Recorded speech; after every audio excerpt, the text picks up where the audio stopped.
Michelle made bagels. They were like really freaking good. Did y'all see the bagels? Yeah, don't be jealous. Actually, be jealous. They were amazing. They were freaking great. So they were really good. And Javier, I enjoyed. It was great to see you speaking with Hunter Coates. I always enjoyed Hunter Coates. I just got through that. Mr. Rivera, and difference between paradox and dialectic is at this point? Yeah, you ready? Come on. What's the difference, Javier? Uh, the only thing I could gather from my talk with Hunter is it seems like Paradox tries to claim there's a persistent antagonism versus a resolution Mm. via the dialectical kind of contradictions that you can kind of go through. But I think Hunter raised this point where it's like, well, there's a kind of paradox with dialectics, right? Where it's like if it's always kind of going through like a kind of resolution contradiction, that means that in some sense, there's always kind of like an antagonism being present. Um, yeah, that's about it. That's about it, though. I did really find it interesting. I was happy that we were able to go into the whole Zizek and paradox conversation. No, But I think it was fine. I guess I was thinking about because that Millibeck debate. It's almost like I guess the debate is like how you define the dialectic, right? Is dialectic where you have two tensions, you get a synthesis, or different? Mr. Parsons, good to see you, sir. Whereas paradox is saying like I guess Millibeck, Eucharist, transubstantiation. It's two things at once. It's very interesting because maybe the difference is temporal. Like in Hegel, the dialectic is passing over into otherness, right? So there's a kind of everything. Like the moment I tried to describe what a tree is, the idea of tree is passing over. Well, it's the leaves and it's the branches, and it's always passing over, right? And I guess the question is, does a paradox pass over? Or is a paradox an isness of attention, right? Like, is there a kind of temporal question in it? And then of course, like I can't help but when Hegel talks about the spirit is a bone, that sounds like the Eucharist, basically. Like transubstantiation, things are two substances as once kind of thing. So I do wonder if I don't know if I want to say it's a false choice between those two, but it is a lot about what do we mean by dialectic? Like, do we think, and Michael, good to see you, sir. I enjoyed last week, and thank you for jumping on at 7 at night because there's a death windstorm coming. I say this, and then on like freaking Thursday, it's like going to be the most beautiful day ever. Like, there won't be any chairs. Or like it'll be sunny and there'll be a unicorn jumping over the moon. It's going to be perfect. I'm really looking forward to it. But I think it is an interesting question because also it just makes me think, like, is beauty more likely in a reality of paradox or a reality of dialectic? Is intrinsic motivation more likely if you think about paradox, or is it more likely if you think about like dialectics? Like, what are the stakes of the metaphysical question? Like, what are the differences there? If we think reality is a paradox and paradox is a certain tension, and maybe it's the same as the Hegelian dialectic, like, what are the practical implications of that difference? Is something that I also think about on those different questions. And I'll pass it to Javier, please. so, I mean, yeah, those are good questions because like the one thing that I the one thing that I like with paradoxes, they're interesting, right? Because we can, I think the thing that I pointed out with Hunter, and Hunter agreed too, which is like the ambiguity behind dialectics is that you have to pick a historical point of view as the position. And how Zizek gets his atheism is like he goes, well, it's very clear that it goes from Catholicism, Orthodox Christianity, that split, and then it goes to like Protestantism, and then Protestantism with Luther is the big historical point from which we can get Christian atheism. And I guess it's like that kind of ambiguity with like picking a historical point and being like, that's where it started. That's where I hesitate with dialectics in a sense. Because like even Hunter brought this up too, which like when you read like the history, Hegel's philosophy of history, where he's like, I forgot how Hunter put it, but it was like he picks like a random. It seems like he picks like a random country, and he's like, yeah, it goes from here, here, and here. Yeah. Um. So I guess like fundamentally, like I'll say this though, the logic of dialectics, I totally get it. And I think it's definitely should not be dismissed. However, it gets a little hazy when it's like when we're kind of picking what the point is and the antagonism too. Like I guess that's the part where I struggle with is like it seems to be that not only with dialectics the movement makes sense, but the points from which we argue about dialectics, meaning like I'm picking a two antagonisms or tensions, um, and it's debatable as to whether those are actually the tensions or not. I guess that's kind of like what I kind of saw with Hunter in the conversation that him and I had. But yeah. No, I think that's a good point. I had that image, you know, the meme where the guy's pointing at the board and it has all the signs. It's like, and it started here and it went to here and it went to here. I had that image on it. That was friggin' funny. Yeah, there's definitely an idea of like is dialectics best when you don't try to pinpoint, like it's almost like is dialectic universal, but it's also in some places more pronounced than in others, because that's what you ultimately have to say, like in a historical sort of movement, that reason that there are particular national, socioeconomic, or political environments that incubate the realization of dialectic better than others, even if the dialectic is present in all places at once, because it is a description of the very nature of reality, to use a loaded phrase. But not all places equally realize it, and you're saying that it's realized here, and then that realized and spreads there, and it kind of moves around in different things. I think Hegel would say, well, it's not that the dialectic is only local, it's that the realization of the dialectic is better afforded by certain conditions than others. That happens to end up in Germany. Okay. So, there is that kind of question as well. And I know Cadell talked about that. And then, of course, if reason is indeed dialectical, there is a kind of a funny question of by what metric would you use to determine that reason is most developed here? Because if you say technology, isn't that like not tension? Isn't that like a success? Is that really the movement of reason at a place where you have economic efficiency? You might associate that with the place of most reason, but if there's something fundamentally contradictory about it, maybe that's the place of the less reason. Maybe that's where you've abandoned the realization of rationality as fundamentally a contradiction because it's most efficient here. So there is also a question of what would be the metric by which you realize that, the dialectic is most operational, right? Which is an interesting question. And Tyler, it is good to see you, sir. I hope you're doing well. And Mr. Jockin, it is good to see you. Because on my notes here, just quickly about it, because Plato's accounts of dialectic was from Phaedrus, the division of genera and species. Like it's the exact opposite of what's being discussed here. Meaning, what I mean by that is nature has a comprehensional logic that via dialectic you break down, you divide and break into its parts as a kind of unity, right? So right there, it's an inherent difference of approach right there. But to be fair, because the other way I always see dialectic is the way to talk, this Hegelian way you guys are talking about, is the mode of accounts. Aristotle is famous for this. Goodell, good to see you. This whole metaphysics starts with a series of accounts. You take what are the accounts about the nature of substance, and he goes through a systematic review of that, and he draws out that fundamentally they lose the final cause. They don't have the final cause. They're mostly around efficient or material causes, maybe formal at best, but not even really. So I kind of see it in that light of, now that's very interesting because on this question of where's the measure of intelligibility, I just say this because I'm getting very interested in British agricultural policy from 1910 to 1950. And I think the area that I'm looking at investigating it, I'm very interested in the presuppositions of everybody in that group. It's kind of what is the first axioms or principles they're operating on and how that's playing through.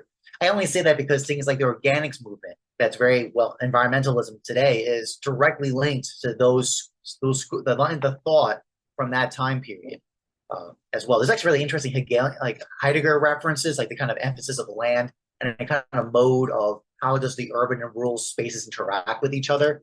I sense some very strong Heidegger energy behind that, or thinking behind that. It's very interesting. So I'm using in my mind, what are the distinctions what are the kinds of presuppositions in that line of thought. Mostly because because actually it's very interesting because that accounting of thought and how they got applied to the urban and rural development of Britain and Scotland. Um, I didn't have much of an account of it. But I haven't much heard. I've not heard much about it. That's what's catching my attention. So I just say here, I'm saying like I think that kind of not a contradiction that Aristotle talks about in metaphysics is about using the accounts, giving a review of the accounts that are around at that time and building up to his development at that moment to try and draw out right. That's where I can you can understand where dialectic Hegelian mode comes in. But I'm just saying like that term. It's how Plato would use it. It's a little different, and that's all. No, delightful. I mean, the question ultimately, I guess how I've been thinking more about, okay, so what exactly is an advanced civilization? Like when we say a civilization is advanced, what do we mean? Because we've all kind of come to the place where we can look around and say, well, looks like GDP doesn't necessarily do us too well. Well, something about well-being, but then there's something about well-being that can be avoidant, that can be an avoidance of human pathos and negativity that if you don't come to terms with, you get a lot of trouble. Well, maybe an advanced civilization is where people who are pluralistically different don't kill each other. Maybe it's a place where people aren't relying on the government. Maybe it's where human beings can kind of realize themselves by facing the truth of themselves versus avoiding it, right? Like I think like you're talking about the relationship. There's another book that talks about that where the biggest farmland is around cities. You know, it's not that cities and farms are opposites. It's like New York State is a freaking farmland other than New York City, right? Like there's so much farmland. You were talking about that as well, right? Well, if that's the case, it doesn't really make much sense to associate the city with advanced and the farm with not, right? They're always in a certain interconnectivity with it, right? Well, likewise, if civilizations tend to get, you know, civilizations need a trade route connecting civilizations to come up with good ideas and wealth, then is advancement a road? Is that what we should be a sign of like a flourishing civilization that has a lot of roads? And you know, I was talking with Hunter, so we're talking about Hunter Coates, and Hunter Coates in that Javier was talking about, and we were talking about charter cities and Michelle Bowens and all of these kind of experiments of the city. And I think also too, like I just somehow turned in the papers due for the Theory Underground anthology, and I thought I was going to die. So Dave, if you're seeing this, it was really great to be on Death's Door. But all of these sort of questions of like, what exactly then, if we're talking about new conditions of possibility, new political like assortments, what would it mean for this to be? Yes, this is a sign of a certain sort of positive movement of history, if I granted that. And of course, we know that history is full of examples of people saying this is a positive movement and then that being totalitarian and apocalyptic, right? So the moment you start talking about advancing civilization, you're in danger. And I'll give it to Javier here. So does that mean we shouldn't have, like, so what are we looking for? What's the metric? What is the sense of advancement? You have a civilization that is more able to come to terms with their own negativity, that's able to face the real, that maybe has a better relationship with the Das Ding. And Tyler gave a tremendous presentation on the Das Ding, and Nance put it on his channel. Everyone should check it out. And I've been thinking about that. Like, what exactly is a good thing? Well, Yoder, and I'll give it to Javier, at the he asked an interesting other way to frame this question. Yoder at the Advanced Institute of Civilization at UVA, he said, what does it mean for a city to flourish? What does it mean to flourish? For like, what does it mean to flourish? I think it's an interesting question because who decides what's flourishing? And you're already at risk of totalitarianism or dangerous utopian projects. But then, you know, surely there's something to flourishing, and yet it seems to require some road of the real or purgatory or negativity. So anyway, Javier, please. I mean, these are good questions. I mean, it's always hard thinking on the level of scale. But I've been working a lot on, I've been reading a lot of books on anger, especially from like the Buddhist point of view. And it's interesting. It's very interesting because in some sense, like, what does it mean to have an enlightened society? This is kind of the questions that I would be asking. And it's never on the level of technology advancement, anything like that. It's on the level of virtue, compassion, patience, everything. Now, I think there's an argument to be said that if we don't prepare the conditions, it really doesn't matter what kind of conditions we construct precisely because of the totalitarian or dogmatic tendencies that could be there, hidden within something. We do, in my opinion, need more discernment and conversations with, like, for example, like even in the dating culture right now, oh man, it's gotten so bad. Like it is literally obsessed with male and female roles. Like it is insane to me. Um, and it's funny because being a man in the context of these dating spaces is basically it really, they're just giving you a sociological summary of what a man should be. Like I don't actually hear anything ontological. I just hear something um sociological, right? And then they just throw in the one biological fact that you have a dick, and then they're like, yeah. Like, yeah, yeah. But I always like to say, like, even a boy has a dick. So, like, what does it mean to be a man is a it, is a really interesting thing. But oh, that was great, Jock. But and I also read like Supanchik's What is Sex, which is really great. Like for the whole conversation is really great for my thinking on this. But fundamentally, if there's a couple of things. One is we lack we don't know how to talk to each other. And this is something that I talked to with Andrew Luber about dialogos. My one subtle critique about dialogos is that it doesn't stop you from getting angry in the middle of a conversation, right? Like dialogos, you can actually have really great, surprising discoveries.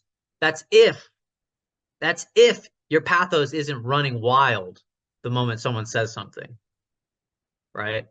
And so what I was telling Luber was that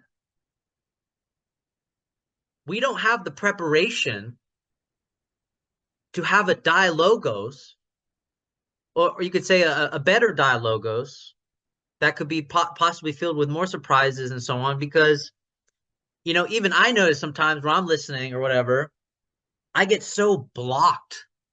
I get so like congested with something that somebody said or whatever. And it's hard for you to be a listener in that kind of conversation when you're already getting stuck on like some detail or like it triggered something for you, right? I think Adele, like this was like months ago. I don't even know if it's been a year ago, but like Adele did say something like a long time ago about like, what are you gonna do if someone punches you in the face? You know, like what do you do? Like when dialogos, if someone punches you in the face, like, you know, this is when everything could go off the wall. Um, and so this preparation for negativity, not only in the dialogo space, like I think it works here because I think for the most part we trust each other and we know everybody's trying to come from like good intentions. So that's good. We already have like some of the conditions for it, but totally different conditions if I'm talking to like some red pill guy about dating, right?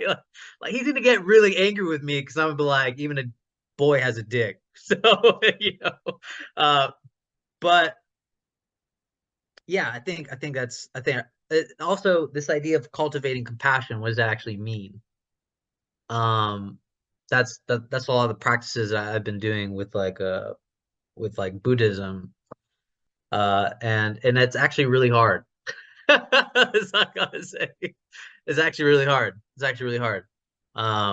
Because I didn't know how much of my ego and how much of my um hate gets congested in there, where to the point where your ego tries to play on yourself, going, I shouldn't be like this. I shouldn't feel mad. I shouldn't be upset at stupid things. I shouldn't be annoyed by what someone said. But the moment you catch yourself doing that, that's pride. That's you saying that you shouldn't be who you are when in fact you already are there. You're already mad. You're already annoyed. And so you have to admit to yourself that that's where you're at. And that's the most, you know, humility position that you can hold. Um, and then, of course, accepting that and then deciding what to do with that is part of the whole practice. But I'll leave it there. No, that's all you gotta do is get a Snickers. You just get a Snickers and it's fine. Stop trying to like will your ego. Go to the gas station and get a Snickers and eat your way out of it. That's the road, my friend. That is the way. Yeah, Dialogos has not made healthcare premiums go away yet. Once I figure that one out, I'll be good. But let me pass it to Michael and Thomas. But there's a few things. So, like you say, like it is hard. There, you know, when we talk about like geopolitics, there's winning the war and keeping the peace. Okay, you can win the war and lose the peace. You can keep the peace and lose the war. You got to do both, right? Dialogos, or the ability to have a commutative rationality of a habermas, the flow of difference, all these different things, seems to be really important for keeping the peace, right?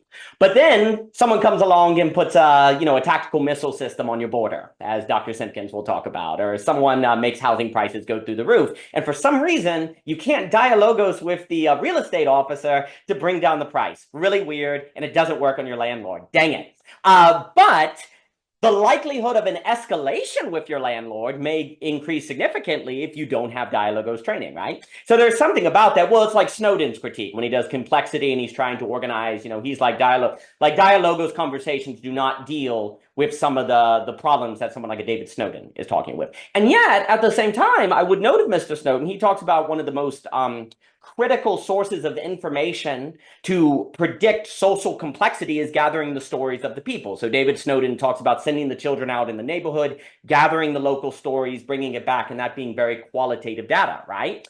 Well, maybe a society that is equipped in commutative rationality in forms of dialogos would be able to give you better information for your complexity assessments in the way that a Snowden would talk about, right? So you can see there being a certain bothness.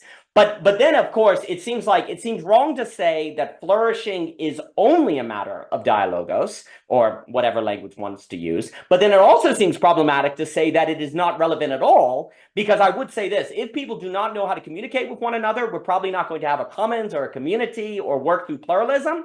And so then everyone will outsource their meta judgments and social organization to some sort of system. Usually going to be capitalism, usually going to be the government, right? So that's one of the ways I kind of think it. Like there's something about the ability to have discussion that keeps you able to maintain social relations between the human versus outsource it to the system, right? So that's important.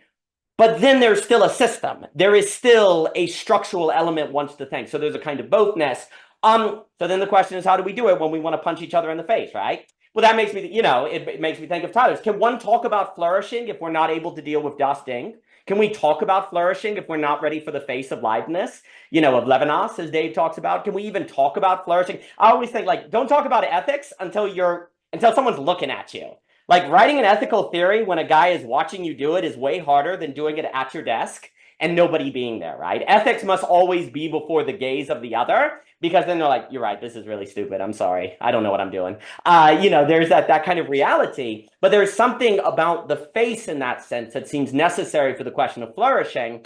But again, I haven't dialogos my way out of healthcare premiums. If anyone knows the secret to that, let me know. But let me pass it to Michael. Michael, good to see you this evening, sir. Good to see you as well. Well, you know, once John Vervaeke sees this net, he's gonna petition the Canadian government to get some healthcare premiums for you. So it's all is gonna be well. 2025. It's actually the secret part of Project 2025 is if you engage in dialogos, healthcare premiums for you. But yeah, no, this is as someone who practices dialogos, actually just signed up for a 12-week dialogos intensive starting next year. This is like really great. This is all really great things for me to kind of think about, like going into that.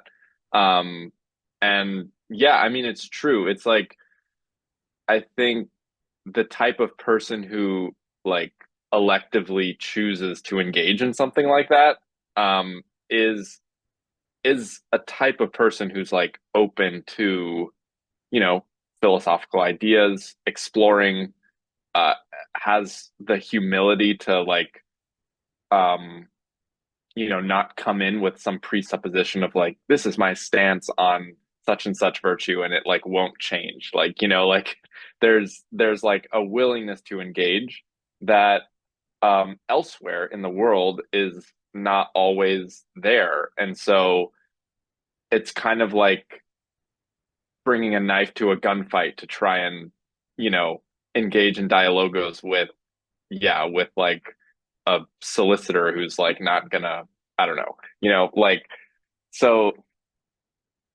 there, yeah, so it is interesting to think about like how does that like, if not directly a one-to-one translation of like being able to do dialogos in every space, like what is the point of it then, like outside of the container of the practice or something like this, like why do we get together for 3 hours to talk about things that like, I don't know, I maybe I can't speak for everyone, but my loved ones generally don't give a shit about um anything that's discussed here. So it's like, what's the, like, what is it about doing this that does lend itself? And like for me, what I've observed um in my life is like the ability to encounter and sit with complexity and ambiguity has just like skyrocketed since I've started to do this stuff. And like to be able to like experience the anger when someone says something and like, you know, and then to kind of bring in the like the Buddhist mindfulness, like to observe it, to not attach to it, but then also be like, yeah, what's going on there? Why am I feeling this? Is there something other than anger that I'm also feeling? Usually there's like something underneath it as well. And that typically allows me to not kind of write off an interaction or a person based on some instinctual impulsive reaction that I get. And I mean, it's the same here. I mean, there's things that people say that I'm sure people here like kind of have a knee-jerk reaction to or disagree with or whatever. And like it's it's welcome, and I think also the skill of discernment to realize like what's actually like, you know, the kind of bumper sticker of like don't believe everything you think. Like what's just like bullshit that's happening in my head, and like what's actually like worthwhile to disclose and like put on the table and like work with. So um but yeah, no, these are all really great things to like kind of call into question, right? Like kind of call into question like philosophy itself, philosophy for philosophy's sake in an insane world that doesn't value it. So it's like, what can the value of this be if it's not always appreciated or warranted or whatever explicitly in all of these spaces in life that we find ourselves in? No, magnificent. And I'll pass it to Thomas Jockin. Mr. Ebert, it's good to see you, sir. No, I think on that question, well, there's questions like, so for example, there's a wonderful novel called All the King's Men. It's kind of a question. It focuses on a character, Willie Stark, I believe. And this is a politician figure, has very good intentions. But the point that Robert Penn Warren is trying to get at is the idea that the system itself, almost like a Marcise Olson, Rise and Fall of Nations, Jonathan Rout's Government Ends, that the system itself makes it to where there is no possibility of ascending into the government without necessarily compromising yourself out of the capacity to do the good that you went into it for the purpose of doing, or something like that, right? Like, and so there's also this kind of question on, is there something about, you know, Jonathan Rowson has been talking about anti-debates, dialogues, all these things.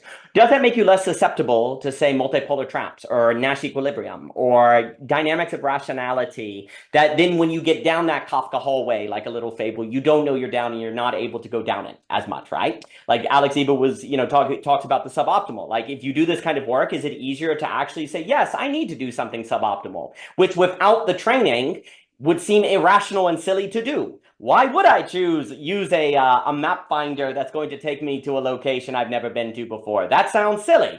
Well, because you've done the work to actually know that you need that, even though it's very difficult to explain, there's something about the experience of doing that that actually is extremely important for you to be dynamic, right? There's a way in which rationality, autonomous rationality, is against the dynamic. It moves toward the equilibrium. It moves toward a stagnancy, right? Well, what kind of activities can you do to actually force yourself into the suboptimal, right? That actually forces that. And there's something about, is the dialogos actually helping you with that? But then it would have to be positioned as necessarily making you toward something that is conflictual, something that feels silly to do. And I think that's kind of the like, you have to think about a lot of what you're doing as training yourself to do the non-rational, as training yourself to do that of which feels hard to do, because otherwise the very experience of it would give you good reason not to do it, right? And yet those are the kind of things, just like in a prisoner's dilemma, you have to do the thing that feels silly to do precisely to get the best result, right? I think a lot of life is like that.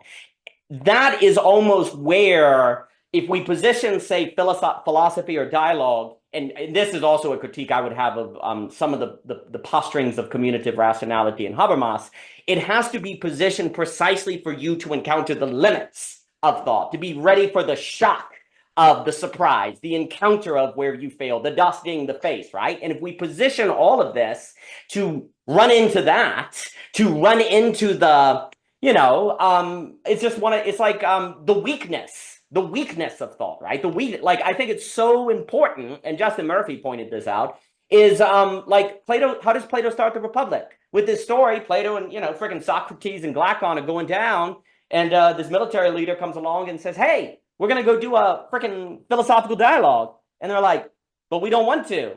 And he's like, well, I'm stronger than you, so you have to. And he's like, well, no. What if we were to convince you to let us go? Because we're able to use dialogue and reason. And what if we were to convince you to let him go? And the military leader goes, well, then I just won't listen. Bam. And I think this is like an incredibly powerful episode to start the Republic. Because what Socrates is basically suggesting is that there is always an incredible weakness to ideas. If people just choose not to listen to them, not much you can do, right? Like, and then, if that's true, maybe one can understand what seems to be a bit of kind of totalitarianism in the Republic.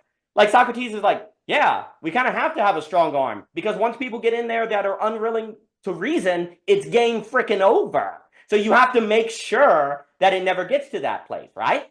And yet, based on what we're saying, philosophy seems, or dialogos or whatever, seems like it needs to actually position itself to encounter the reality of its weakness, of the military leader saying, well, I'm just not going to listen, or people who are just not open to it. And that seems to be what puts it in its proper bounds. That seems to then force the subject to face a certain negativity that is very, very important to face. So I've been thinking about encountering that point of the impetus, the kind of weakness that I think about that opening of the Republic. But let me pass it to Mr. Jockin here. Mr. Jockin, please. Then anyone else who'd like to speak. Mr. Jockin. Yeah, great points. Where to start? I think a big note, we talked this before, it's the idea of time preference. I think ultimately what wisdom is about is the account of things with a much larger time frame of reference point. So what that means is the same exact actions or thoughts or behaviors that would seem perfectly logical at a time frame of tomorrow, wisdom moves us closer more and more towards larger and larger time frames. Now, obviously, philosophical Greek way would be the things that are atemporal principles, right?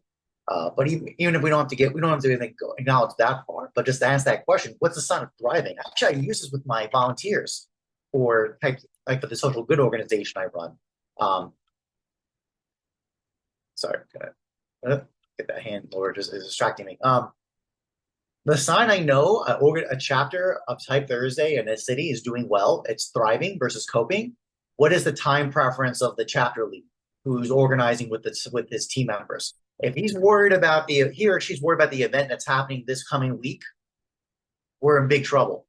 Versus if that person is concerned about what's happening 3 months from now, 6 months from now. The more I thought of attention is about considerations of a larger time frame, a larger time window of consideration. I know they're moving towards thriving. And when they're not, they're coping. And it's 100%. In 10 years of that organization, with 15 chapters, or actually 20 chapters on the world, I know I feel very confident with that observation. about that part. So to tie that into what we're talking about, there's two parts. I think one is the idea of the dialogos. The whole point of it is to seek to understand and listen. So because there are going to be certain things in a larger time frame that you have to consider, and actually, especially the big part of it is with other people. There are only certain goods that you're going to get from up with other people that you cannot get on your own. One can make an argument knowledge is one of those qualities that is impossible to have by yourself. Even if you think it is, it's not the case. Because, for example, so when a mathematician discovers a property of mathematics, you had to learn that from someone, for example. But even that's the point. It's like friendship is considered the greatest external good in Aristotle for this exact reason. There are only certain goods that are possible with communion with others in friendship.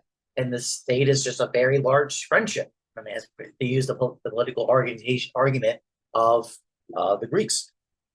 So that time reference, especially I think I had this note here about basically social relation, like the idea of the coordination with other people is by kind of memory, right? It's a kind of coordinate, it's kind of awareness and connection with other people. That's also why time is so important here, because it's not just also projection to the future, coordination for larger time frames in the future. It's also a recollection about memory of what you're with, of the people that you're with at the same time. So actually on Michael's question, what's the value of being here? It's actually the same reason why I have weekly calls with my chapter leads in Type Thursday, to proactively choose to take the time of an hour, 2 hours, once per week, to not worry about what's, the book from 7 Habits, a Q1 crisis, basic crises or short-term concerns, to do open-ended, long-term, uncertain work where payoffs are not clear necessarily up front now. But by habituation of doing the same thing over a longer period of time, there will be net outcomes that are generally better in however direction that wants to go. I generally find that. So for example, this group for me is a place where I open myself up. Let's see what's on the net. Let's roll it up, and it leads to new thought and new insights that were not before. It's basically a little aggregate. It's a little nudge. It's like a little prompt generator and a little aggregator of mental thought, especially as me as the Platonic Aristotelian in the group that's so not in these accounts. Like everyone here is mostly Hegelian, Lacanian angles, I would say, but I get a summary of what most of this group's background is. So for me, that's always been the main value proposition. So putting me in this space, it's something that allows me once per week to train my mind to get exposed to new ideas and new parameters to work through, and it gets the interesting ideas out of it. So I find that useful and very valuable. But will that actually pay out? Who knows? Probably will in some course I teach or some book I write or whatever lecture I do. But that's again uncertain.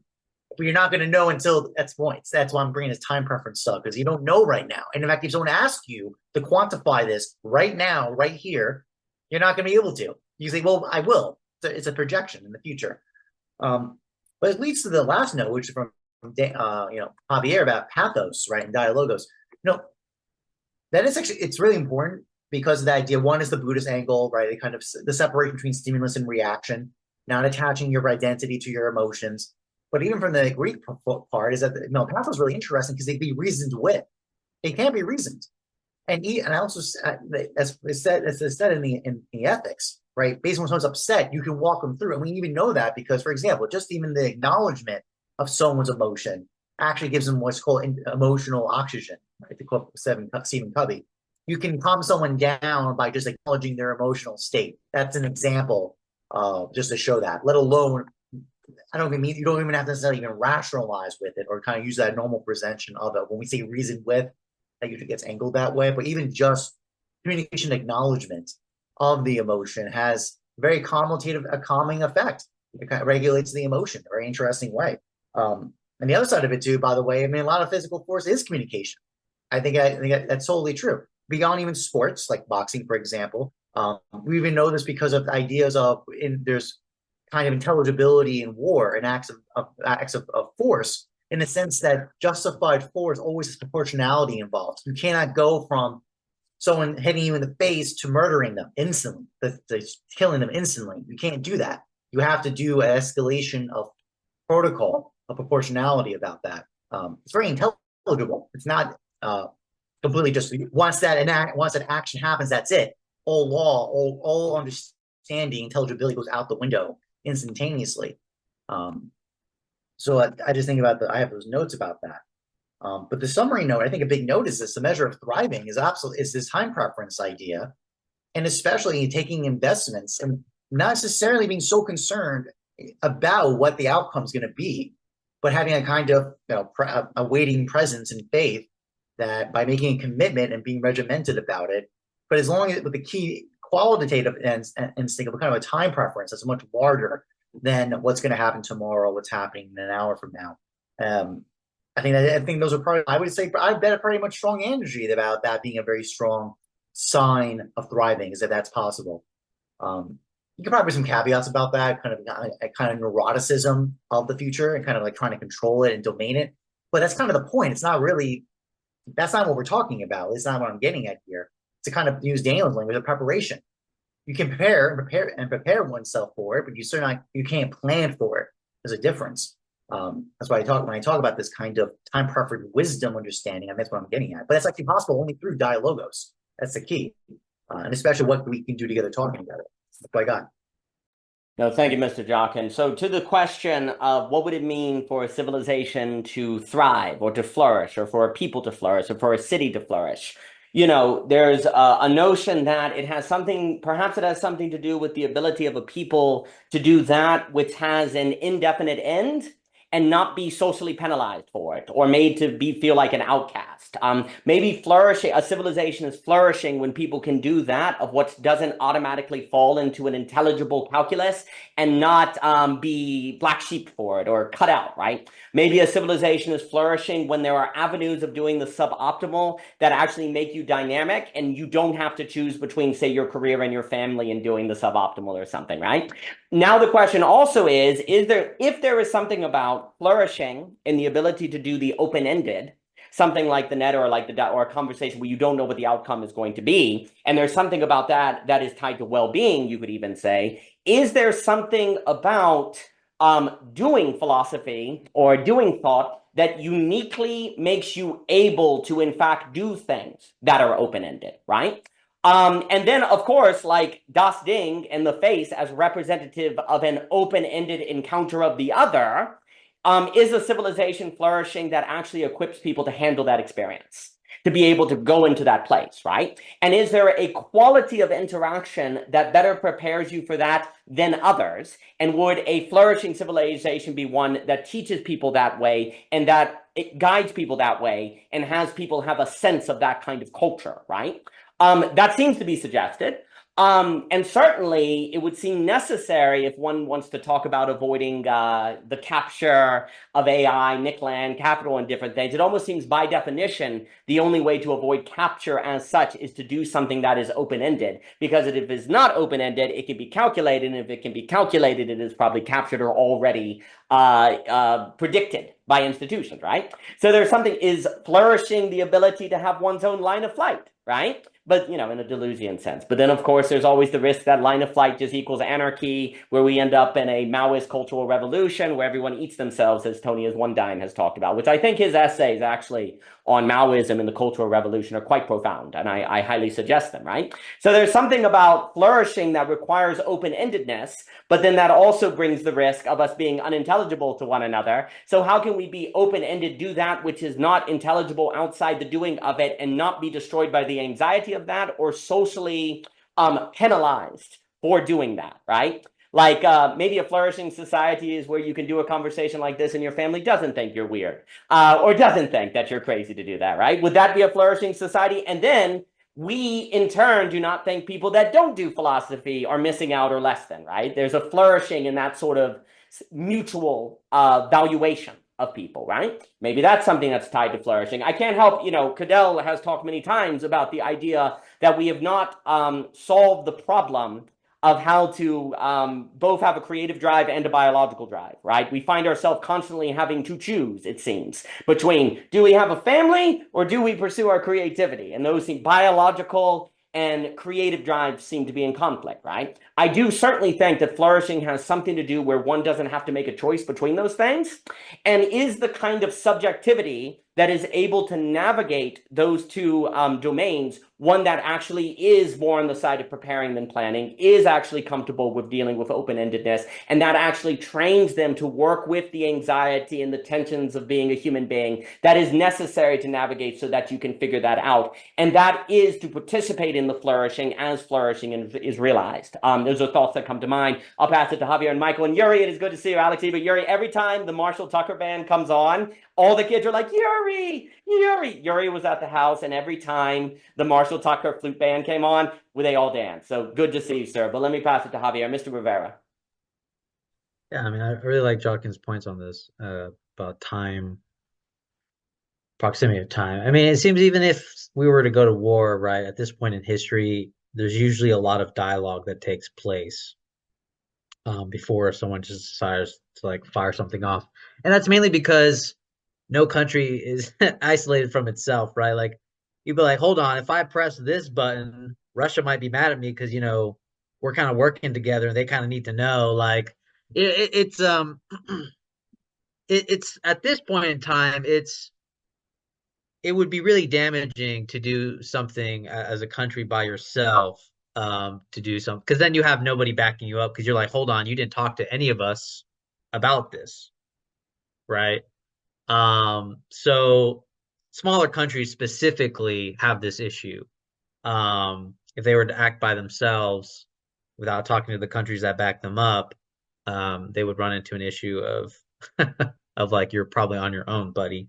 But to be fair, I actually didn't want this conversation to be too much about dialogos because my main was on the level of virtue.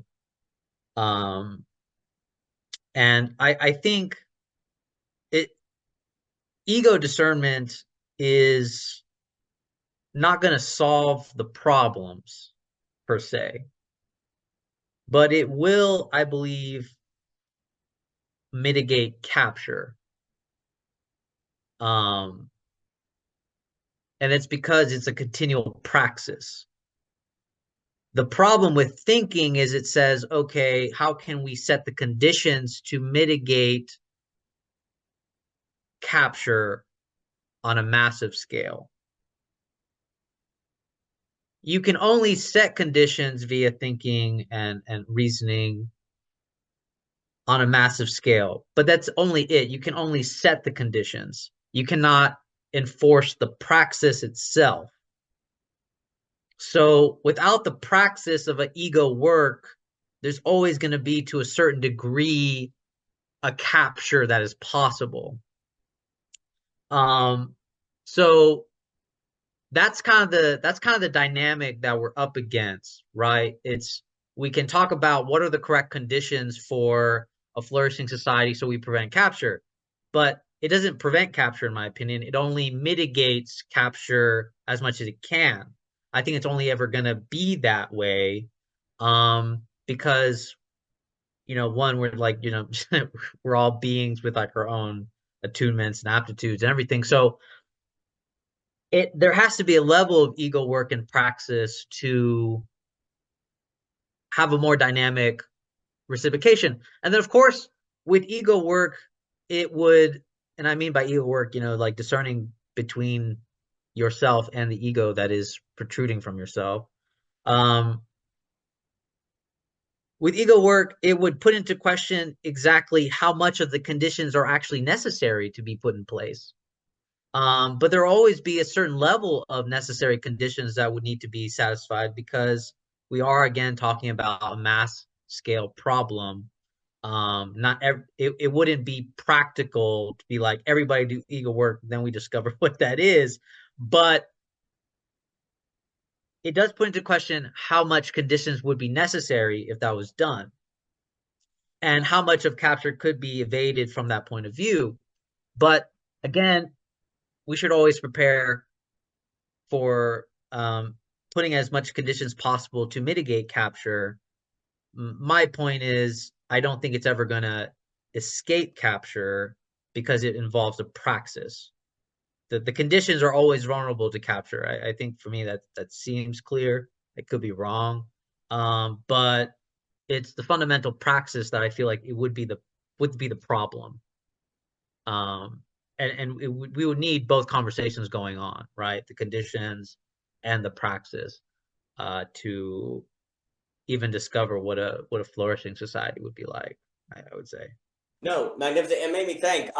There's also a sense in which if you were entirely uncaptured, wouldn't you be like crazy or stuff? Because you'd have no society or big other and nothing would be like you have some degree of needing the neurotic to function, but then it's always the overcoming of that authority, not being eclipsed by it, right? So there's a way in which it depends on what do we mean by capture, right? And then there's also a way in which it's not necessarily a problem to be framed. It's only when you lose the capacity to identify when you're being framed at the expense of the human and you don't have the creativity to escape it, or you don't know the way to escape it. It's almost like it's okay to be in something. Almost flourishing is not so much in a, are you captured or not? But do you have enough nimbleness and flexibility to be able to navigate like society, right? Like you could almost turn around and say, nah, man, I'm totally unintelligible and uncaptured and be what I would call a cheap delusion to the point where it's just kind of chaos, right? And there's no civilization. But then there's the idea, like there's a practice, like, but the praxis is funny because it's almost like, what are the abilities to identify when the system that's holding you or whatever is overfitting? It's gone too far now. Like, how do you determine that? What quality are you looking for? Like we talked about last week, to determine that, you need to move. Something different needs to occur. What are you looking for? How do you identify it? How do you know that you're not just self-deceived? How do you know that you're not just saying it because you don't like the guy that you have to talk with and you want to punch him in the face? So you say, actually, it's time for something new. And you're really just doing that because you don't want to deal with the other person that brings out the worst of you and forces you to face it. And you don't want to do that. So you moralize like, creativity to escape the other when you really need to face them, right? So there's almost a certain nimbleness that seems to be the prime key. But of course, the problem is, and then I'll give it to Michael and Yuri, there are many praxis that just not all praxis are nimble enhancing in this sense, right? Not all practices, not all conversations, not all ways of interaction train nimbleness in this way that we are so describing. And also not necessarily reason, because reason can just reify a pre-existing symbol that says, just think this way and you're good to go. And it's not actually helping you gain a certain nimbleness. But then that just makes me think of when Ebert's talking about the suboptimal. It does seem to be something like the suboptimal that helps you maintain the nimbleness, the dynamic. But then, of course, what does that look like? And how do you think that out? And it also should be noted, there's an argument to be made that collective ego work is the economy. It is the market. Oh, you have to learn to go to your 9 to 5 even if you don't want to. Oh, you have to learn to work hard even if you don't want to. There's something about the economy that actually is working on the ego in a way, right? It's working on you to force you to come to terms. The problem is that can be ultimately too far or used to flatten human subjectivity, and that gets into all of that, right? So there can be a way in which it goes too far, but there is a sense in which an economy is always working on how people are motivated, how they identify themselves, and how they operate, right? So, there's something about that I think about. Like when you go to Adam Smith and he obviously thinks of the economy as having some sort of work on subjectivity, some sort of work on the person, which that would have to be expanded on. But let me give it to Michael, Yuri, and then Mr. Ebert. Michael, please. Yeah, on this idea of time preference, it made me think. I was introduced to this theory of psychotherapy called transactional analysis about a week ago. It was developed by a man named Eric Berne in the 1950s. And I think he was the initial coiner of the term inner child. And basically he structured a person into three different states: a child state, an adult state, and a parent state. And the child state is very concerned with, the here and now. It's like wants to play, wants to, roughhouse, roll in the sandbox. And it's very emotional. It's very impulse driven. And then you have the adult, which is thinking into the future. So, having the ability to, forecast things like that. And then you have the parent above that, that's kind of trying to mold and mentor the child, trying to guide the child, and also kind of, putting guardrails on the child. And basically, the theory gets much more complex than just that. Like, it kind of talks about, like, how secure and unsecure attachments form, and children who, like, don't have healthy models of parenting take on, like, there's this one role he calls the young professor, which is like the kid who has to grow up too quickly to either take care of their parents, or, in the absence of a parent, become mature too early. But kind of why I wanted to bring it up in reference to Jockin is, I feel like a practice like Dialogos for me has really strengthened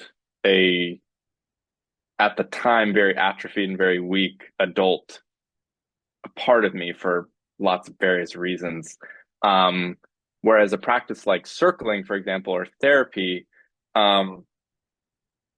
is like, it's not as obvious, like the adult state being strengthened. It's very much of like, let's take all of these, emotions that you have suppressed, and really allow them to surface and to express themselves. And so it's a much more like here and now practice. Whereas like something like Dialogos, it's like, it's concerned about virtue and seeking virtue. And so it's like inherently about like, how do we in the future become more compassionate, become more honest? Like, because a virtue is not something that is quantifiable, and is something that is like finite, right? It's like this, it's it's never something that you can have in its entirety, and you can always grow into more of it. There's like an inherent sense of like building towards the future, and I think it strengthens that time preference, like the awareness of that. And I think that's so central to, if you talk about flourishing at like a scale, it's like, if a city or a town is like able to have an ideal of the future, what they want, like what they want their civilization to look like, if that's kind of always in mind, it's like you're constantly moving towards something, and you don't stagnate, you don't become complacent, you don't like become rigid. And I guess like a last kind of question that I was curious about, that I'll kind of leave with, is like, how do we do the open-ended things that we don't know what the result of them are going to be, while still being able to hold an ideal of the future? So like, we don't know what the future is going to look like, and we don't know like what the value or the benefit of the thing that we're doing is, but like, we still have to have some ideal of what it may bring us, or else we wouldn't do the thing in the first place. And so that kind of seems like a dialectic to me, of being able to hold those two. But yeah, I'll pass it back. No, that's a magnificent question. I'll pass it to Yuri, Alex Ebert, and then Thomas Jockin. So one of the things I do think about to the defense of Dialogos is, I can't imagine what my life would have been if I wouldn't have just stumbled in at fourth grade to find these old men sitting at a diner table in Big T, Mr. Chapman, Mr. Dillard, Mr. Frey. And actually, it all happened because my little brother thought that Mr. Chapman was my grandfather, and he went up and punched him in the stomach. And Mr. Chapman just thought it was the funniest thing ever. He's like, this kid just walked in and punched me. And they started talking with us.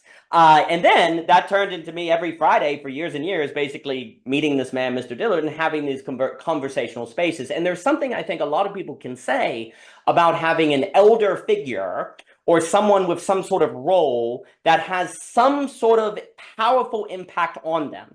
And the question becomes, to what degree can forms of Dialogos, or, I love Guy Senstock, circling, replicate that? And if you didn't get lucky to run into the big T when I did, can dialogos do something for you that did for me that otherwise you wouldn't have, right? I think that's a powerful question. There's a loss of mentorship. There's all these different things.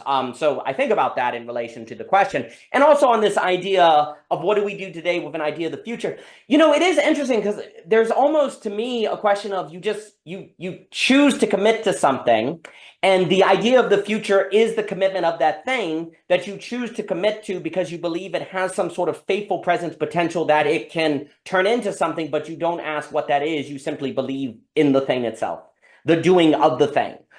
Which I think that's how you do a creative project, like a creative work, right? You just decide, and there is a kind of idea of the future with it, but it's in the thing. The future is in the commitment of the thing that you are tearing with in its negativity. Because there's an interesting idea for me that I have to elaborate on, but I'll pass it to Yuri and then Mr. Ebert and Jockin, is that there's a difference between the imagining the future and seeing the future in what you're doing. Do you see the future in what you're doing, or are you imagining a future? And it's a weird distinction, but I think of that. Like, I think about the way you should think about the future is in something you're committed to that has a future in it because it has some sort of creative unfolding that's possible in it, right? But then what that usually means is tearing with negativity, actually, to stick with something. Like sticking with something has a lot of negativity to it. And your time preferences are then shaped by what I would call an absolute choice. And then I'm also wondering if when we talk about how do we flourish, maybe the language is how are we nimble? How do we have nimble civilizations? How do we have nimble people and stuff like that? So maybe nimbleness is a carrot. But let me give it to Yuri here. Yuri, it is good to see you. You're walking the dark. You're so picturesque. Yuri, please. Good to see you too, my friend. Yeah, I was thinking about the capture thing, and recently I've been like thinking about Europe a lot.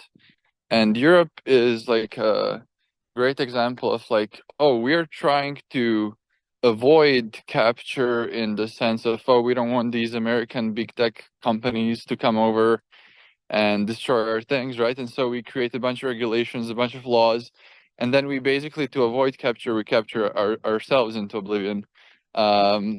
And likewise, you can like say that for any sort of set of regulations and laws, like they exist in order to, like they freeze something in order to release something else. Like, America freezes freedom of speech and gun rights and whatever else, and then you get, some sort of flourishing and also some sort of like complete degeneracy in human affairs.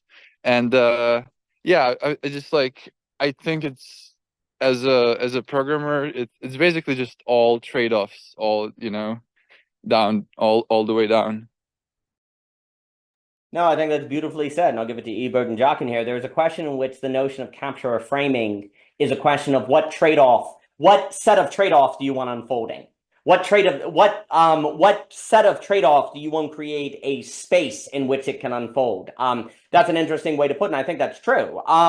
I think also, like, to this question of capture, it just does make me think when Cadell and Ebert were talking on this idea in the conversation they had about Christian atheism, on the idea that a good parent functions as a big other in a way that they know they're going to, so that they can die as the big other, right? Like you function as the big other for the parent. It makes me think of what Michael was saying too.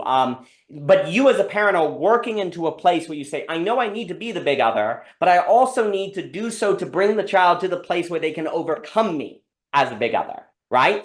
And I wonder too if maybe something like meeting with the guys at the diner was in fact, which we could associate with dialogos, maybe that's the kind of work that the child needs to do to be ready to overcome the big other, or to be able to handle the trauma of the moment when the parent dies as the big other, right? And that's a kind of trade-off that you're having to deal with and navigate, without which there cannot be flourishing.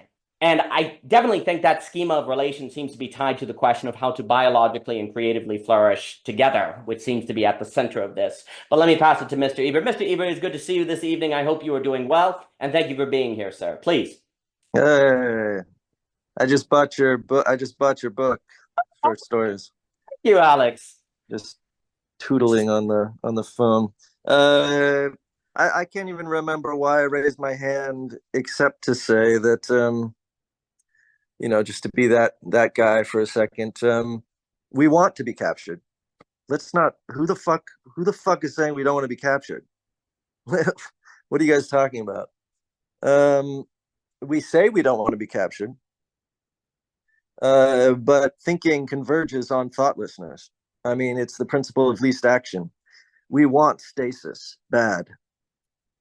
Those of us who seem to not want stasis, who seem to act like entropically, by the way, like the people who are in stasis are in a state of like finalized entropy that is like unified and therefore negentropic. Like they're like, no, I'm a fundamentalist this. Well, that's different. Okay, you're providing difference to the world. Let me blow that up and create like a sort of, let me disperse that through progressivism or progress the idea. Let me be like, no, wait a minute, you're not just that, you're also this and this and this. And let me give you a number of accounts. In fact, let me give you infinite accounts for what you are. And completely disrupt your sense of identity. Ooh, I'm being really like, entropic, actually. I'm destroying difference. I'm destroying certainty. I'm destroying these determinate forms. Why am I doing that? Like, why do we want to do that? Well, to create new forms. And we latch on to some new form. And I think, I think there are some of us, that truly are always about that fucking entropy life and are constantly looking for the dynamism and constantly looking to sort of break up concretized thought and so on. But those of us who are like that are also really tedious, because then we have no grounding, we have no point other than to make this point and then that point and change for change's sake, difference for difference's sake, which basically describes, I mean, the state of progressivism, because once you run out of extant oppressions, you must manufacture new ones. And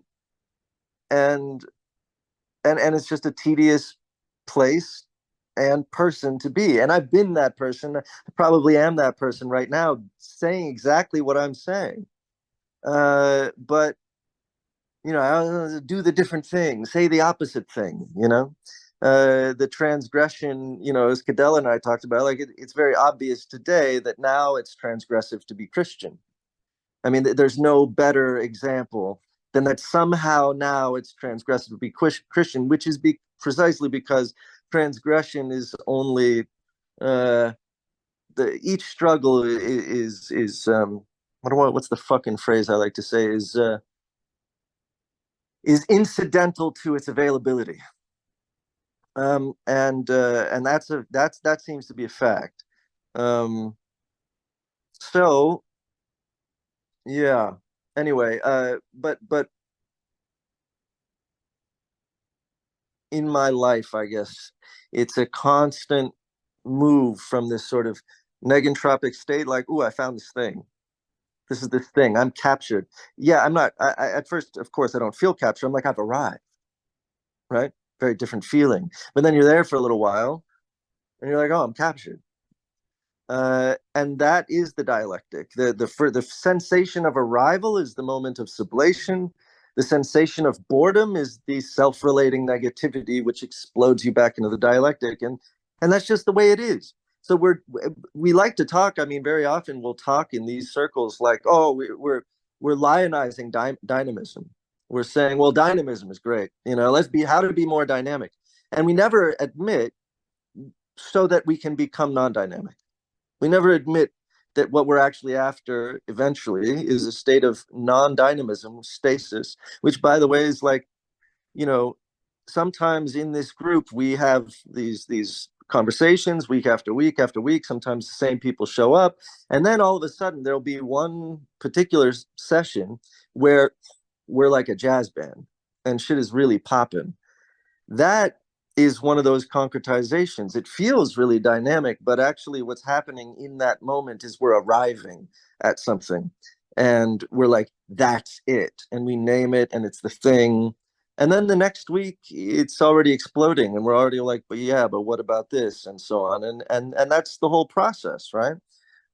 Anyway, I just always want to include, like, if you're a non-fundamentalist, anyway, we're both of these things. We're very much into the dynamism, non-dynamism, and I just want to remind us that we're very much interested in capture. We just forget that it's the epilogue to arrival. No, I think that's magnificent. And you already said capture kink. That was really funny. And thank you for picking up the book, Alex. That means a lot. So I appreciate. Well, it makes me think. It makes me think of when we talked about, the monk or drunk problem, that there's an equal sign and that the power comes from the quality. You can't quantitatively tell the difference, but there's a qualitative difference. And that's kind of where the power comes from. I think a lot about how I personally try to live my life to be in places that I experience feeling captured, captivated, so that, like, when you get like that moment of the jazz band, it's very interesting because in a sense you're captured, but you're like captured in the sense of, I don't want to go. Like, wow, time speeds up, you don't know where you're at. But it's interesting because that is quantitatively very similar to being captured neurotically, but the difference is in the quality, and the power comes out in that quality. And when you took, like, what you were saying about dynamic, yeah, David Hume is like, yeah, okay, if you leave common life, which is the non-dynamic, and you go to the dynamic on the philosophical ascent, if you stay there, you become melancholic, you become resentful, and it becomes a disaster, and you just deconstruct everyone, and you become like better than everyone. You have to return to common life. That's what he calls it. But by that, he's meaning you have to go back to the non-dynamical, but do it with a different quality of having gone through the dynamic. And that, then, the interesting question is, how does one maintain a return to common life, or a way, like, how do you go, okay, how do you accept well the fact that you want capture, right? To me, that requires the absolute choice to a consistent space, or a consistent, like, operation, or like things like philosophy portal, voicecraft, things that we're doing, that you're bringing yourself to places where you've had the experience of being captured and captivated by what is occurring there, because that seems to be, dare I say, the most human way to take that capture kink and put it in what it is best for. It is for actually being captured by, say, the beautiful, as Jockin will say, or being captured in that quality of the jazz improvisation, right? And I guess a thing that I think about a lot is that if in your life you do not find places where you are captured like that, then there's a little itch, dare I say, that is not being addressed, that will make you susceptible to neurotic capture, where you then are getting that thing scratched, but it is not in the manner where you're captured of a different quality, or you end up lionizing dynamicism in a way that is very problematic. But then it also just makes me think that the great fascinating kind of point of that, though, is like you were saying with Rhett, if indeed complexity is just entropy well, like speeding up well, right? So one is trying to find a place where you are actually captured by a different quality to in fact have a better way of dying, a better way of dying to self, a better way of kind of entering into a new sort of subjectivity. So I've thought quite a bit. I thought that was an interesting part that came up in your discussion with Rhett. But yes, I think, like, it does remind me, and I'll give it to Jockin and Javier and then anyone else who likes to speak. It reminds me, like, capture and captured, maybe, or captivated. It is quantitatively exactly the same. There's an equal sign, which then the possibility of power comes in the qualitative difference that cannot be quantified, only known in the experience of. Which, in that experience, then the question is, how do you best arrange yourself for that experience? Which seems to require a certain commitment, a certain regularity, a certain re-showing up. And then of course, I guess I would think of it this: human flourishing seems to require in some sort of commitment like that in order to move to that quality. But what is the thing that most threatens that? Encounters with the real, encounters with negativity, not being able to, say, economically support yourself, not figuring out how a business model to maintain that space where you can have that different quality come forth. And those become some of the kind of challenges. But no, I appreciate what you were saying. And let me give it to Jockin in here and then Javier. Mr. Jockin, please. Again, I appreciate what Alex is saying. I think it's good. It's good to have some. I think of it as the coagulator of just thought. I think it's good to have some contrary oppositional points. It's good because the image in my mind that came up in this discussion of basically capture the background, the tradition, right? The cultural milieu we find ourselves in. And especially I think it's very interesting. Most of us, almost all of us who started our philosophical journey, right? It's a background we never thought, we didn't even think about it. And in fact, it's one of the biggest oppositions we find when people get first introduced to philosophy. We all know, as I think it was Michael who said it, when you try to bring up these points to people, the normies, they go, "What are you doing? What is this about? It's useless." It's funny because the language I'm thinking of is the kind of I don't know, use the language of sublation of capture, but the kind of Barrow and Daniel's point about when you go through that journey of basically breakage, and then I think there's a way you're supposed to go back. And I see this because that language of devotion, gratitude, appreciation, patriotism, I say. What I mean by that is basically you're able to recognize the necessity of all these things. We don't get to just break out and do our own thing completely all the time. We can't, because we need institutions, we need governance, we need these things for our own existence, let alone the existence of others.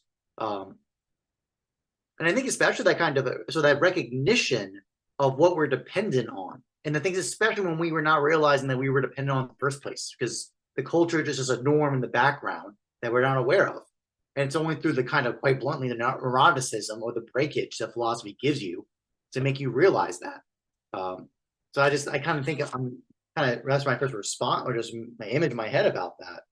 And I think also, but there is an angle about this. I think that's very different from our perspective. That kind of Humean, you kind of acknowledge common culture, the commons, and you realize our dependence of it. Now, that's very different than I had my other note back from capture conditions from Javier of emotional regulation. What I mean by that is, it's kind of funny because I talked to my other colleagues at the college level, and we've noticed dramatically in about basically post-COVID, especially, a radical drop-off of emotional regulations of college students. What I mean by that is the kind of cultural norms of the critique format, where people are making artwork and design work and things like that, and they're going to have to be integrated. They will be discussed, interrogated, and drawn out to see what's working, what's not. Even just the operations of learning the software, or like working through the difficulties of like learning a complicated skill set. In the past, this would be done, and there'd be a completely cultural norm of how you handle that. It would never even have to be discussed. Today, we've called off for coffee and lunches, and we've all said this. We've had people cry. We've had people have complete freakouts in the classroom, like screaming. We've had threats of violence. We've had it's a very significant amount of emotional deregulation. And basically we have to go in there knowing now, this is what I mean by gratitude. It made me give appreciation. Something happened. I can't give you the etymology of it, where did it come from? What's the causation of this phenomenon, of these patterns? But I can tell you, empirically, what's going on the ground. And it's realized that now it's being offboarded, that what was once handled by the culture is now having to be managed or directly addressed by college professors. So actually, kind of, I know what Michael said before about basically the child stage and the adult stage and all that. It's a kind of basically the kind of behavior we would expect a 5-year-old to go through, of being upset that they didn't get to keep their toy, or they got frustrated at they couldn't open the jar properly. We're dealing with 20-year-olds. That's what we're dealing with here. So something's going on, and that makes me show a kind of gratitude to the past. I go, holy shit, you did not even realize how much you were dependent on.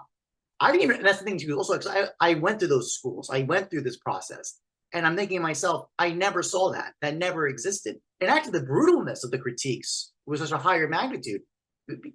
Work was laughed at in front of the whole group of 30 students. Work was torn down, crumpled, thrown in the trash can. You're told, nope, go do that.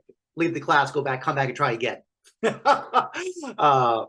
Very significantly emotionally traumatizing episodes. So that's the point. Back then it was laughed at. It was kind of just badge of honor stuff. The thought of doing, I talked with my colleagues, the thought of doing that today, 100% abuse. You would be reported for harm. That would be absolutely abuse. harassment of some kind and you were absolutely getting reported for that, probably going to get fired. So something's going on there. And I'm kind of just, that's what I'm just reflecting on. I want to share that story with everybody. But with that said, what Michael is saying, I think is very true. I want to give a very important caveat though, because this whole point about like parentification, it's very really interesting detail because I've heard some reports, like I've read some things about this. I'm not, people more advanced can talk about it, but yeah, I don't know if it's true or not, but I believe that children who are parentified have loss of memory. What that means is that they don't remember their childhood. It's gone, not there. So a normal child will usually have memories of like when they're 3, like they're very young ones or general ones. Parentified children don't. They tend to not have those. So like basically what's happened is like because they've been forced to be forward thinking, responsible, long-term plan thinking, that kind of not just even acting and stuff, but that temporal memory aspect is wiped. It's not there. That's extremely, that's, in terms of like what's the damage done when you parentify as a child, that's what's going on there. It looks like a positive thing, like you're making them responsible, but there's actually significant harm that's happening to that child. I'm just chewing about that at the moment. But I think the last note, I actually had a note here. Actually, no, I think that's it because it's kind of a tangent note. I'll leave it. No, it's funny you bring that up, and I'll give it to Javier and Michael. I was just reading and listening on how there has been a skyrocketing of road rage over the last 3 years. Like the number of incidents that have occurred of road rage have actually gone through the roof, which is quite interesting. The amount of kind of fights and different things you see on the workplace, these things have indeed gone up, which is very interesting. But then, of course, the question becomes, who are we to say that's a bad thing? Who are we to say that maybe this is flourishing? Because people don't have to emotionally regulate, right? And you see, maybe if we're a classroom and we don't want to be accused of saying things are bad, then maybe we would say that. But deep down, it's like, no, it's not really good when during the middle of critique, people are tearing everything up. And then it becomes tedious, just like Ebert was saying, right?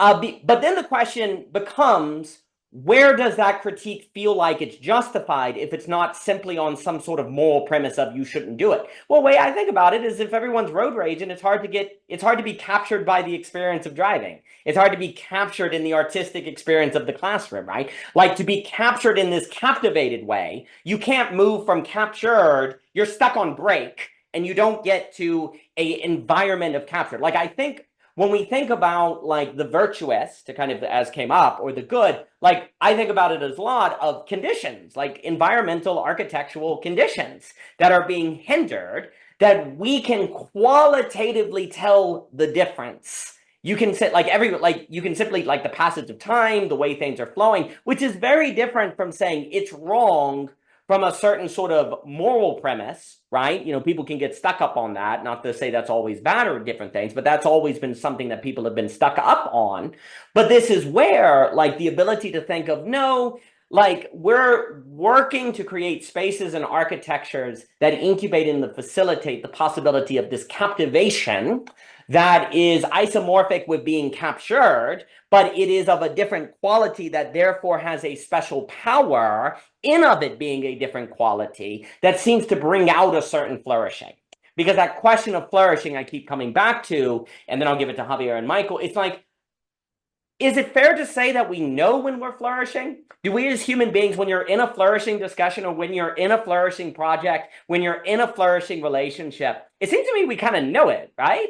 Maybe we're self-deceived, but there's also a sense of maybe when you're younger, you're more prone to self-deception. I make this point tentatively, but there is a sense of when a people or a space is flourishing. And if there's a lot of road rage, you're like, no, this is not flourishing. If there's a lot of critiques that are leading to emotional disarray, this is not flourishing. So there's some sort of question of flourishing, which seems to be tied to the power that comes from the captivated, which is isomorphic to the capture that we all want, but it has a different quality, but it's really hard to get that quality. It's really hard to get to that place of quality. And it's also really hard to do it because it can feel like a regression of going back to just a tradition or something stable or something captured, but it actually has a different quality that one has to then maybe go through dialogos to be able to trust in.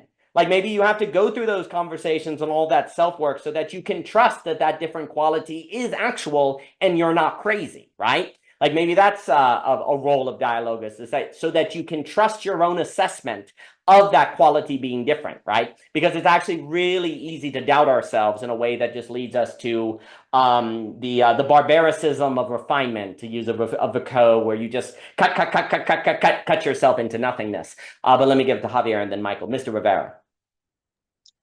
Yeah, I mean, I think I could be wrong, but I think the self-forgetfulness on a massive scale would be the ultimate of flourishing, right?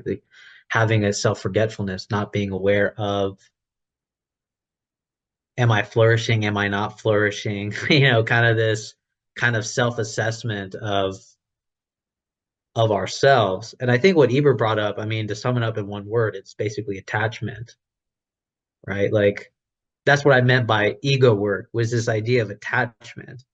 If you're attached to dynamic states only, then you're not dealing with the negativity of the attachment that's there. You have to go with stasis. If you always want to be in stasis, you're getting attached. You got to go somewhere else. But I think how we play with attachment might be the answer to creating a more nimble, not feeble, nimble society. And I think it answers even Michael's question of just like, well, how do I commit to this idea and I don't even know what the future is gonna hold? And I think it fundamentally has to do with playing with attachment, right? Like committing yourself to the idea, but at the same time, when it falls out of you, like when the ground falls out and the idea fails, that's when you use that skill set of how do I deal when the ground falls out. I was reading like Pema Children.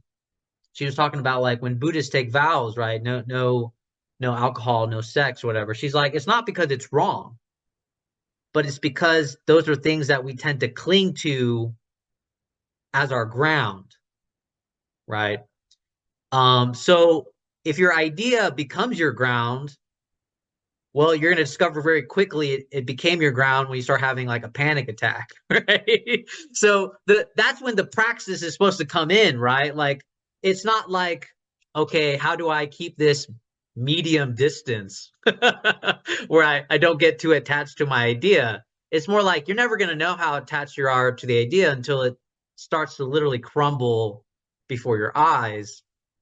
And then that's when the opportunity to be nimble comes in, right? That's the only time. It's that small space of time for you to act and to respond with a kind of like nimbleness of how to respond. And I mean, obviously, I think that goes a long way. But again, there's still the question of setting the conditions. I feel like it's coming down to like kind of like praxis versus the conditions. Can we set the conditions to where we can cultivate an environment we can play with a nimbleness, and so on. I think obviously I think we probably need to be doing both, right? You need people doing the internal work, and then we also need to be thinking the internal conditions for setting the atmosphere for that. But I think at the same time, like if we are getting to a flourishing point, it would just be kind of like you coming out of like a really good conversation where you're just like, oh snap, that was a really good conversation. But that's always after the fact. It'd have to be like a real self-forgetting moment for you to realize that you're in a flourishing society, I feel like. Yeah. That's it. No, I think that's spot on. I'll give it to Michael and Mr. Parson, Mr. Ebert. Feel free to speak again. And it's an interesting question because after speaking with Hunter yesterday on this idea of the charter cities and just reading more and more about these projects of commons and all the people doing these different network stakes, there's always this kind of question of what would it mean for one of these to succeed? What does it mean for one of them to succeed. I can imagine them succeeding simply by self-selecting everyone who would make them fail and keep them out, and it works simply because you've cut out all the problem points, right?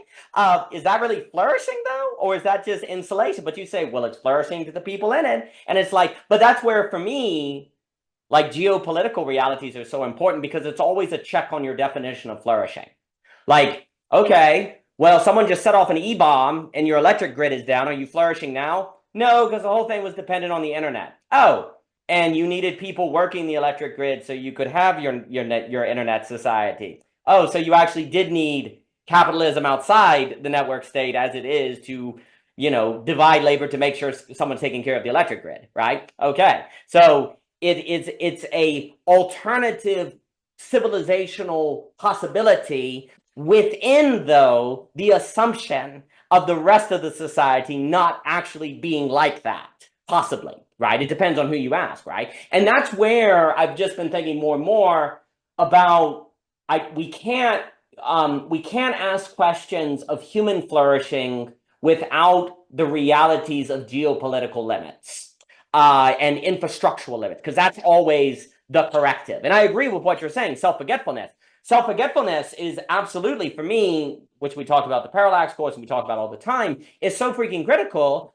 But the limit to self-forgetfulness is when someone dropped an E-bomb, or, we're probably going to have a massive windstorm and not have water. And the kids love it, though, because you get under the table and it's Oregon Trail and you light candles and you eat freaking Campbell's soup. It's amazing because they're not the one going and filling the buckets with water from the creek and putting it in the toilet. But they get to flourish because they are shielded from the realities of the weather, right? And so there's a certain corrective that's going on. Then the last thing I was going to say, does one even have an idea if you don't think it to its failure? Do you even have an idea if you don't take it to the place where the ground doesn't go out from under it? That seems to also be a problem. Well, that's why I guess I keep talking about the geopolitical, because your idea of the flourish is an idea you haven't even had if you don't make it encounter a geopolitical reality or a structural reality or an economic reality. Like, until that takes the ground out of your flourish, takes the ground out from your idea, but that needs to be thought.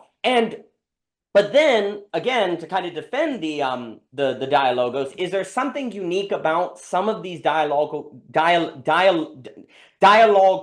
practices that make you more able to take an idea to the place where it fails and then to handle the failure point and actually approach the geopolitical stuff, right? Well, someone like Dave Snowden says, no, they're actually using these dialogues to avoid the geopolitical. You're actually using conversational space and philosophy and thinking and college and all of that to avoid the fact that the electric grid sucks and it could go down, right? So it would be then incumbent on us to make sure that that's not how the conversation or the practices are used. The practices are precisely to bring you to the place of the failure and making you able to handle the failure and then think the failure for the sake of flourishing in the failure, with the failure, given the failure, because the freedom is in the limit, following Hegel, right? It is actually in that kind of acknowledgement. But then, of course, this kind of almost suggests that you're not even thinking if you're not thinking the geopolitical in that sense, right? You're not even actually thinking unless you're thinking that hit. And then the last thing I said, another thing on the idea, I do like what Snowden says when he says, don't think so much about the future, think about the next possible move on the board. Like, instead of thinking about the future, what is the next possible move on the board? I like that. I just wanted to share that. It could be expanded on, but let me give it to Michael and then Mr. Pearsons and then Mr. Ebert. Michael, please.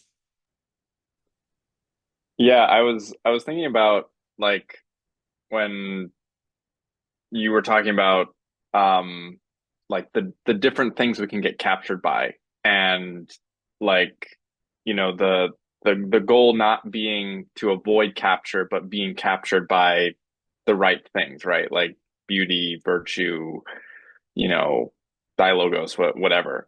And I was thinking about how, like, it's really interesting to get to know someone, and very quickly you'll see the things that they're captured by, and like I think you can kind of judge like how the degree of, like, I don't know, the fortitude or the strength by the things that they're captured by like how defensive they get if you challenge them on it. Like, if someone's like sports team is their god, like and you're like, yeah, well, their quarterback's not that great this year, or like, I don't think they're going to go all the way, like, and you see how heated they get, like that's a pretty good indication about like, okay, are they being captured by sports as like the ultimate, right?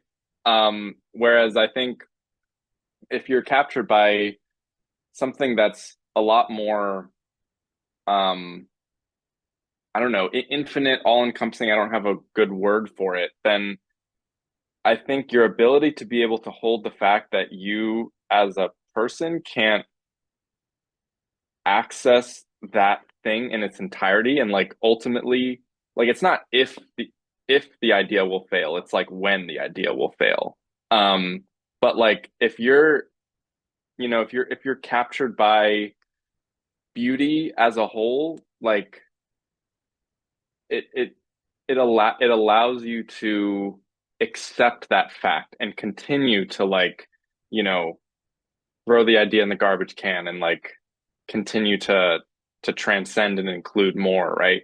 Um, and I think to the point of like, emotional regulation in college students, like going down the tubes, like that's definitely something I observed going through college during COVID.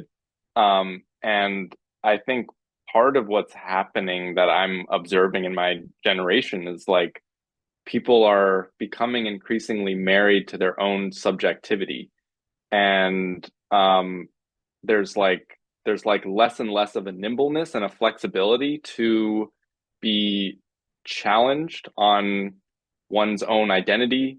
Identity is a huge thing, but perspectives, ideas of the world, ideas of how the world ought to run and how it ought to operate.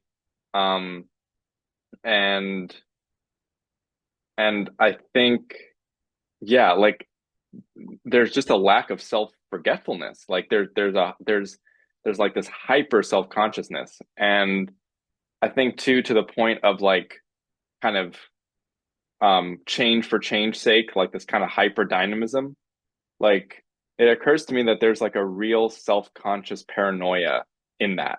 Because if you're always like, like where if you're kind of living like a nomadic lifestyle where you're always moving, it's like every place you move, you're like, okay, when is it going to be the day that I'm going to be sick of this place and I have to move again? Like you're kind of always like scanning, and you can never really get settled. Like those people where it's just like they can't enjoy a lazy Sunday on the couch with the family because it's like and I'm that person. Like I'm talking to myself here.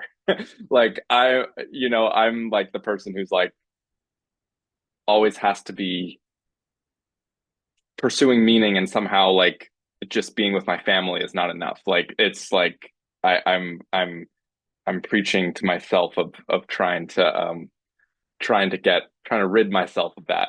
Um and I think the net and practices like this, like if they're oriented towards the most, I don't know, transcendent qualities, and um are oriented with that, they're exercises in first, like what are we attached to, like kind of just drilling down on that, and then secondly, like how to be nimble and fluid in our attachments. And yeah, and then lastly, the question of like, is philosophy um a distraction from the polis, or is it like informing the polis? I think that's a really good question to ask. So there's definitely been times where I feel like it's the former for me, of like I just see such a lack of virtue and like sense making in the polis, where it's like, okay, like how can this even be brought? But there is that reality of like you speak to, Daniel, with human, like returning to the common life of, if you're separating yourself from the polis, then you're also captured in some sense by the polis, right? Because it's like you're trying to erect this space that's separated from it.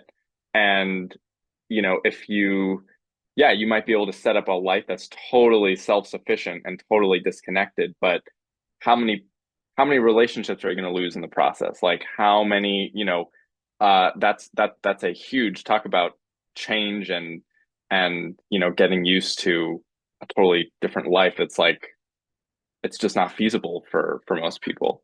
Um, but yeah, I'll stop there. But this has been really great.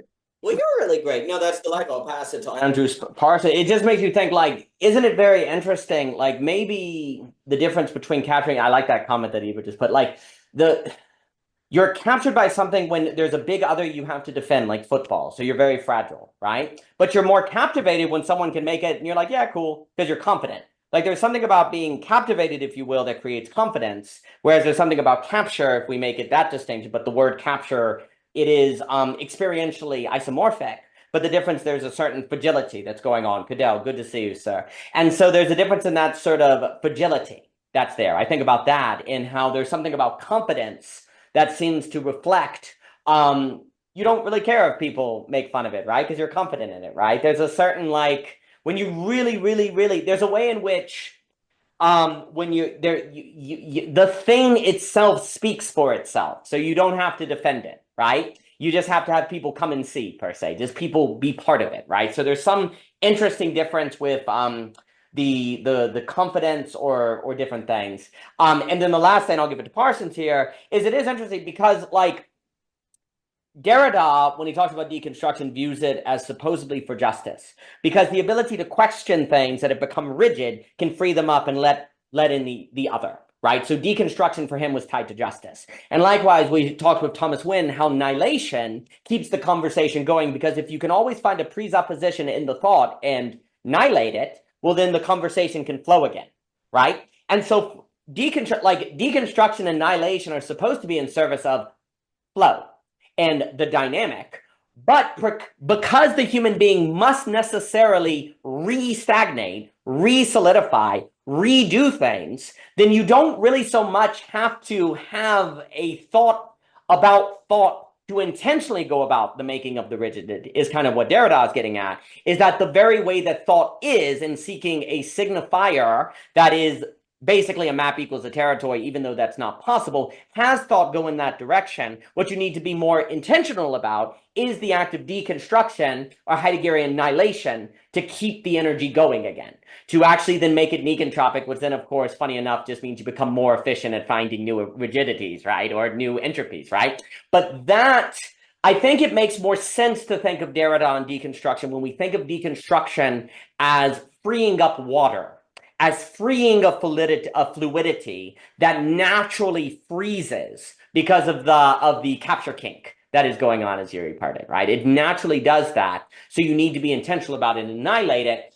And is a society able to flourish that can't do that? Is a society able, well, it's not nimble, is what Derrida would say. Like, Derrida is interesting because he's basically saying you will not have justice where you don't have nimbleness.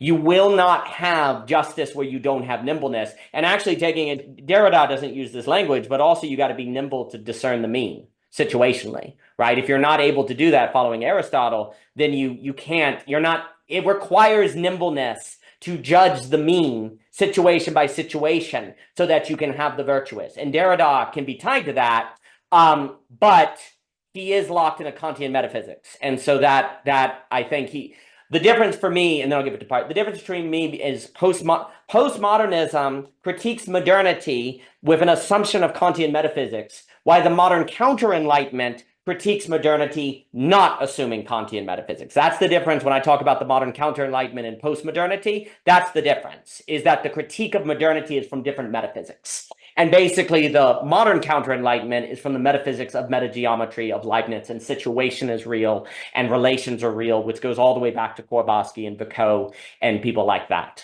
So that's kind of the difference. So that hurt Derrida, but to be charitable to him, deconstruction as the releasing of fluidity kind of would fit kind of with some of the things we're speaking. But let me give it to Mr. Andrew Parsons. Mr. Andrew Parsons, it is a pleasure to have you here this evening.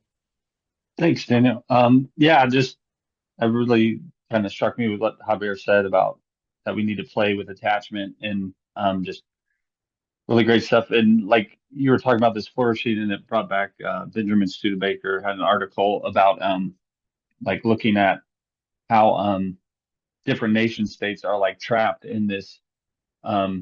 They can't break out of where they're at. And he uses America as an example as like a consumerist nation. If we stopped consuming, we would like crash the world economy because other nations now are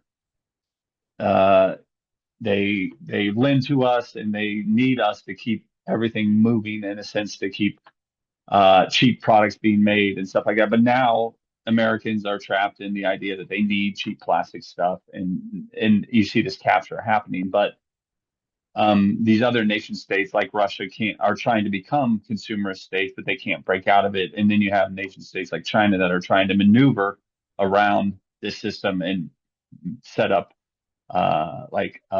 possibly off ramps if the global economic system failed, that they would have an ability to maneuver around it. And it's kind of interesting because it's kind of messing up the global system. It's just interesting to see like this openness, even if countries try to maneuver out and get out of this, that they would get smashed down. Basically, is what he claims. And so it just made me think about with Thomas's idea of like coping or thriving, and looking at it with this captured control versus like open and prepared, and how that it almost seems like that without like how do we get like this idea of like circling, and I kind of see like circling versus psychoanalysis in a way that like circling brings together a group of people, and they're able to build this quality like you're saying, in like building up like almost like a hope towards something more beautiful, the good, the true, and the beautiful, where psychoanalysis is trying to like deal more one-on-one in like where so I would see like circling, looking towards the future, looking towards these ideals, looking towards quality. But in psychoanalysis, it has the ability to transform the past, transform and reinvent blockages that were there before, which I think would be like, I think sometimes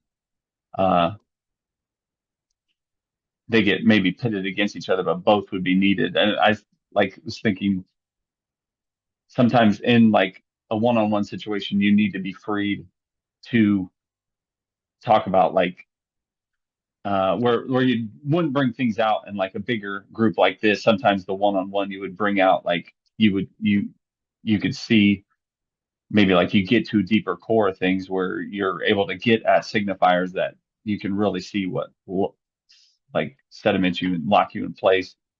But sometimes you need so much more. It's like a crashing. You kind of see the car crash, but where the circling, you see that you get in these flow states with one another, and it kind of frees you up in a different way. So that was just some ideas I had. No, I think that's magnificent. I think what you're getting at is very important. I mean, there's a way where you got, obviously it's both, and Dave has been talking about socioanalysis, and there's something where circling can get you to the sociological, if you grant me that, but without the psychoanalytical, it's fragile. But if you have the psychoanalytical that then can't move to the communal, it can't set a sociological horizon, and then it can't change mode of consciousnesses that could potentially have political ramifications, right? So there's some sort of bothness going on. And I've been very interested, Jonathan Rowson has been working with what he calls anti-debate, these dudes. I think we are seeing, there's the experimentation of cities going on, which I enjoyed talking with Hunter about that's really important. There's also these interesting experiments of conversation going on that are actually like psychotechnologies that are occurring. And again, I've always had a respect for Habermas's commutative rationality, but then I kind of want a federalistic commutative rationality, because the truth is the matter, most dialogues are terrible. And that's always been the critique of Habermas. He's like, Habermas, you do know that most discussions are train wrecks, right? And it's like, yeah. Oh, okay. So there seems to be a need for a federalist experimentation of different commutative experiments precisely to get at all these dimensions of the human that, if not done, you're not able to move to any sort of new social horizon. And if you can't move to that, you can't deal with the issue of human flourishing, let alone hitting the limit of the geopolitical to think that in light of the human of which you've worked to create a space of its flourishing, and to deal with the trauma. Mr. Parsons, please. Yeah, that just reminded me of one other thing that I was going to bring in that I don't know if anybody's heard of like the Martyr Made podcast. And it was very interesting just kind of going on this idea where he talked to Tucker Carlson, but I listened to his podcast way before that. He's a historian and he goes into like 10 episodes, 3 hour long, breaks down a certain topic. But he went on Tucker Carlson and for some reason they got on World War II. And so he brings up the idea that he says, oh, I blame Churchill more than Hitler for the downfall of Western society. In a sense, he's the start of the meme craze. And so this blew up the internet for a short time. And it's just an example of that Thomas's idea that so all of these people came out of the war and just threw shade at him and Tucker Carlson. And that's fine, Tucker Carlson, I don't mind. But I really enjoy his podcast. But he just came up with the idea that because it basically collapsed England as the empire that is over the world, and then thus is where America rises and all this stuff. And that was his only point. But then everybody comes out and they're like, how can you blame Churchill more than Hitler for because that was our underground bedrock of where we stood after World War II, this idea that it's the mythology that created where we are now in a way. And so everybody had to come out. But if it didn't matter, people would just go, whoever, he's not even in a school teaching history. Who cares about this guy? But it blew up the internet for a time. And it's just my point that we can't get ahead of something like that, but we have to cope with these little keep coming up things that overwhelm us in a way that we can't get past. So, but go. Yeah, and then the question is, are we prepared for those things that come out at us? Are we prepared for those dialogues? Do we get caught up? Are we prepared? So for example, I think a good way to deal with any of the drama that comes up about World War II, well, this is where reading books can be useful. Like the book Human Smoke, which will pop all of your understandings of World War II. That's a crazy book.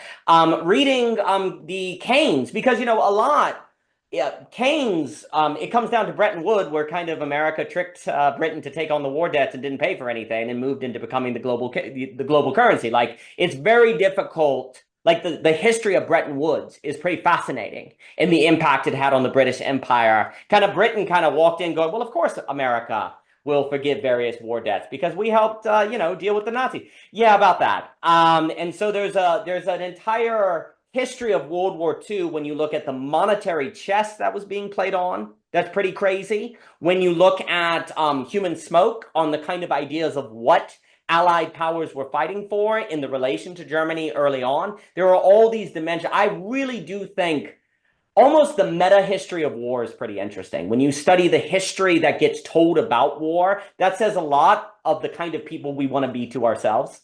And that's a pretty fascinating thing. And World War II is fascinating. Obviously, I talk about the civil wars all the time. I'll pass it to Ebert, Javier, and Jockin. And the last thing I'll say is a lot of the thing, too, that I think about a lot with like when Studebaker is talking about the left or liberal. Also, the question is, what are do dialogos help us be vultures?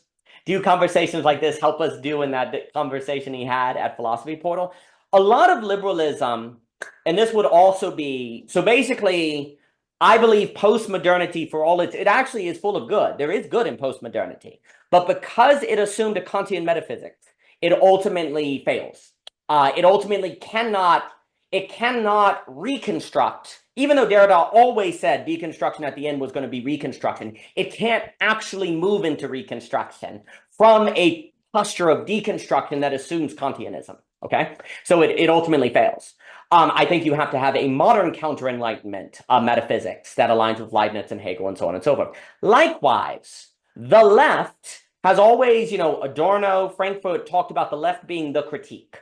The role of the left is to critique, right? To be that force that is critiquing the structures, to make them fluid, to keep them open, and so on and so forth.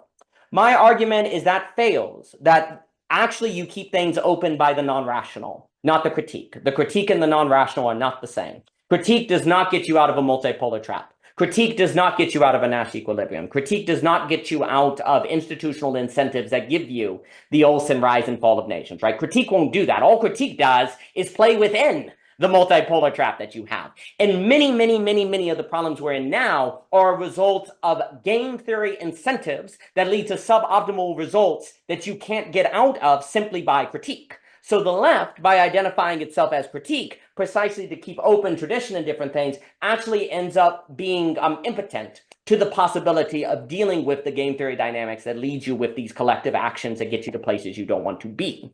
And so for me, in the same way that postmodernity could not ultimately do what it wanted to accomplish because it assumed the wrong metaphysics, likewise, the left that identifies overly with critique can't do what it wants to do because it actually needs to operate with non-rationality, which is stuff like the suboptimal, which is like the ability to do what seems irrational. Like you don't change the world by doing what seems rational or critiquing what seems rational. You do it by putting yourself out there by doing what people are going to say you're silly. That's dumb. That's how you deal with these problems. So that's something I think about a lot, is how the overemphasis on critique, just like the overemphasis on dynamicism, actually doesn't help you deal with these incentive traps, institutional logics that you end up with. You have to do something like Ivan Illich is talking about, where you have to work into the non-rational, which is not irrational, but that of which cannot be calculated by a rational calculus, and in fact would seem to be the irrational thing to do, but actually it's how you break out of a Nash equilibrium, like the John Nash example in The Beautiful Mind with the prettiest girl in the bar. If everyone goes for it, nobody gets a date, but if everyone goes for the second prettiest girl, then everyone gets a date,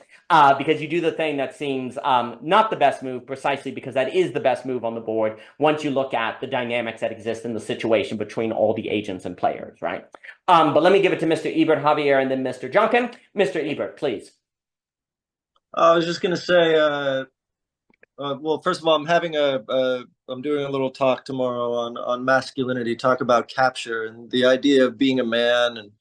And obviously we've tried to uncapture, or the left, I should say, has tried to sort of discapture, manhood, masculinity, man. And of course the right has then just filled that void and been like, oh, here, come be a man over here. This is what a man is, and so on.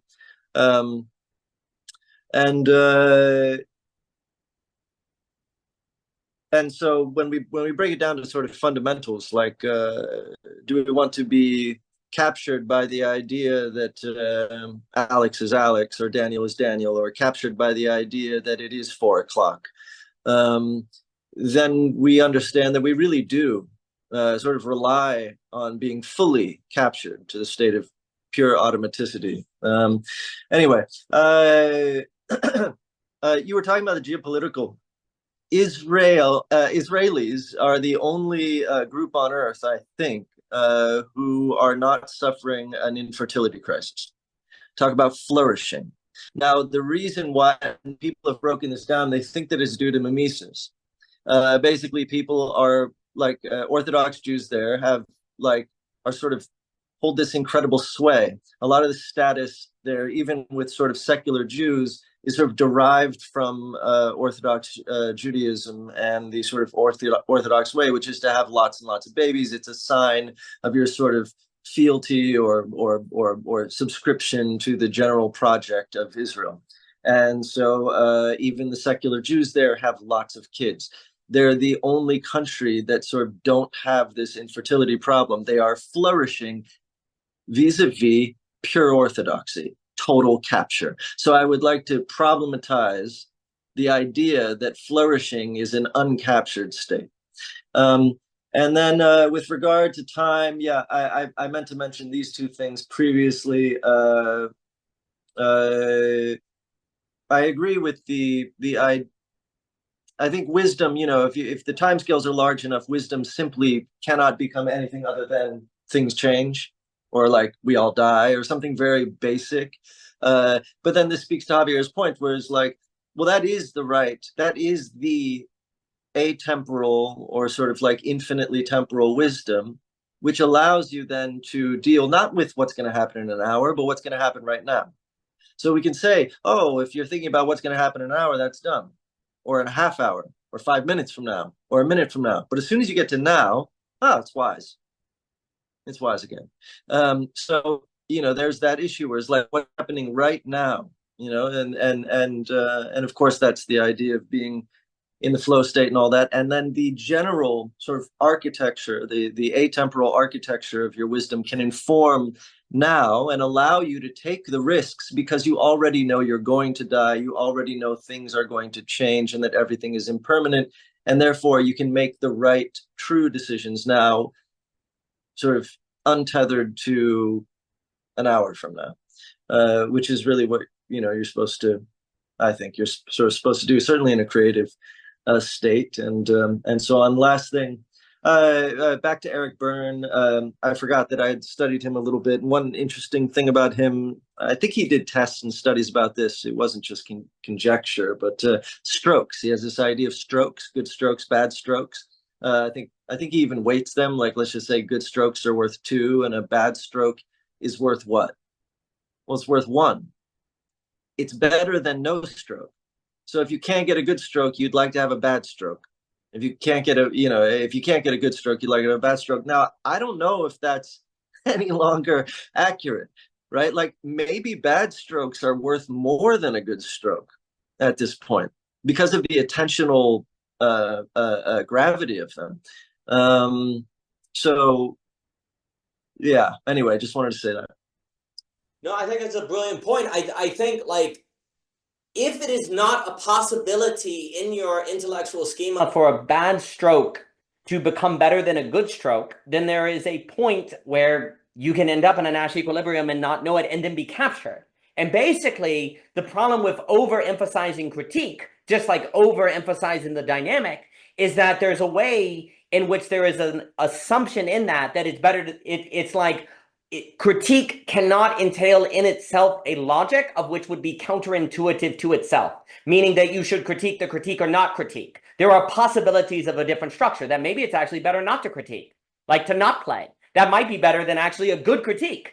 Well, no, that can't be the possibility. Well, if that, maybe it's not in this particular situation, but that if that's not even a possibility in your schema, there is a point of vulnerability that could be very problematic.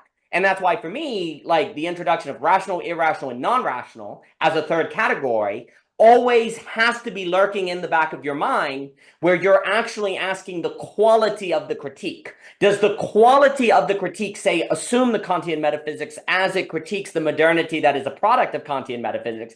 Oh, where you might actually then not be able to reconstruct anything. And then you say, well, that's a good thing. We don't want to reconstruct anything because we want to make sure that we're not captured by anything. Well, then you become, trite and difficult. And actually, we do want to be captured in some form. The question is, by what quality? Like, what is the quality that we want to be operating according to, right? But we're really bad at thinking quality because there seems to be some sort of training of discernment that has to occur there. And so I think also, too, is like the very thoughts, maybe actually the bad is better than the good, like you're saying. That's really hard to, like, even if you postulate it's possible, to actually do it, or to actually go through with it, or to actually believe in it, that's an entirely different matter. And then the question is, do conversations like this or regular practices like this actually increase the probability that you could actually go through with it, right? Like that you could actually see it through. Because it's entirely one thing to say that it's good to do the suboptimal, but it's an entirely different thing to actually do it, to actually then download that frickin' app onto your car and to actually go through with it, right? But, if you've had enough conversations or enough dialogues, you might actually be more equipped to psychologically go through with that. And I'm very glad you brought up the birth issue. There's actually a Jim Rutt episode where he had the gentleman come on who's, gosh darn it, it was really good, where he's talking about the demographic crisis. And basically this guy found out, this is what his argument comes down to. If you want to have babies, join a cult. Joining a cult is a great way to have babies. That's how we'll deal with the demographic crisis. And you're like, oh, really? And he's like, yeah. And he obviously talks about the Amish and the Jew, like you mentioned, Israel.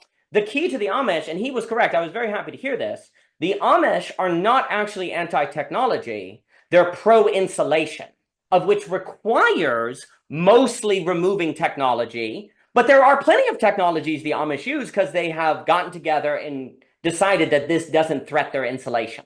So it's okay to use this particular technology. So as an example, they're okay with using certain voltages of engines, and Michelle was talking about this in the book, The Riddle of the Amish. There are certain voltages of engines they're okay to use because it is not so intense that you'd have to call a specialist into the community to fix. It is of enough voltage that there's going to be someone in the community who can fix it, right? So it's actually not the electricity as such that's the problem.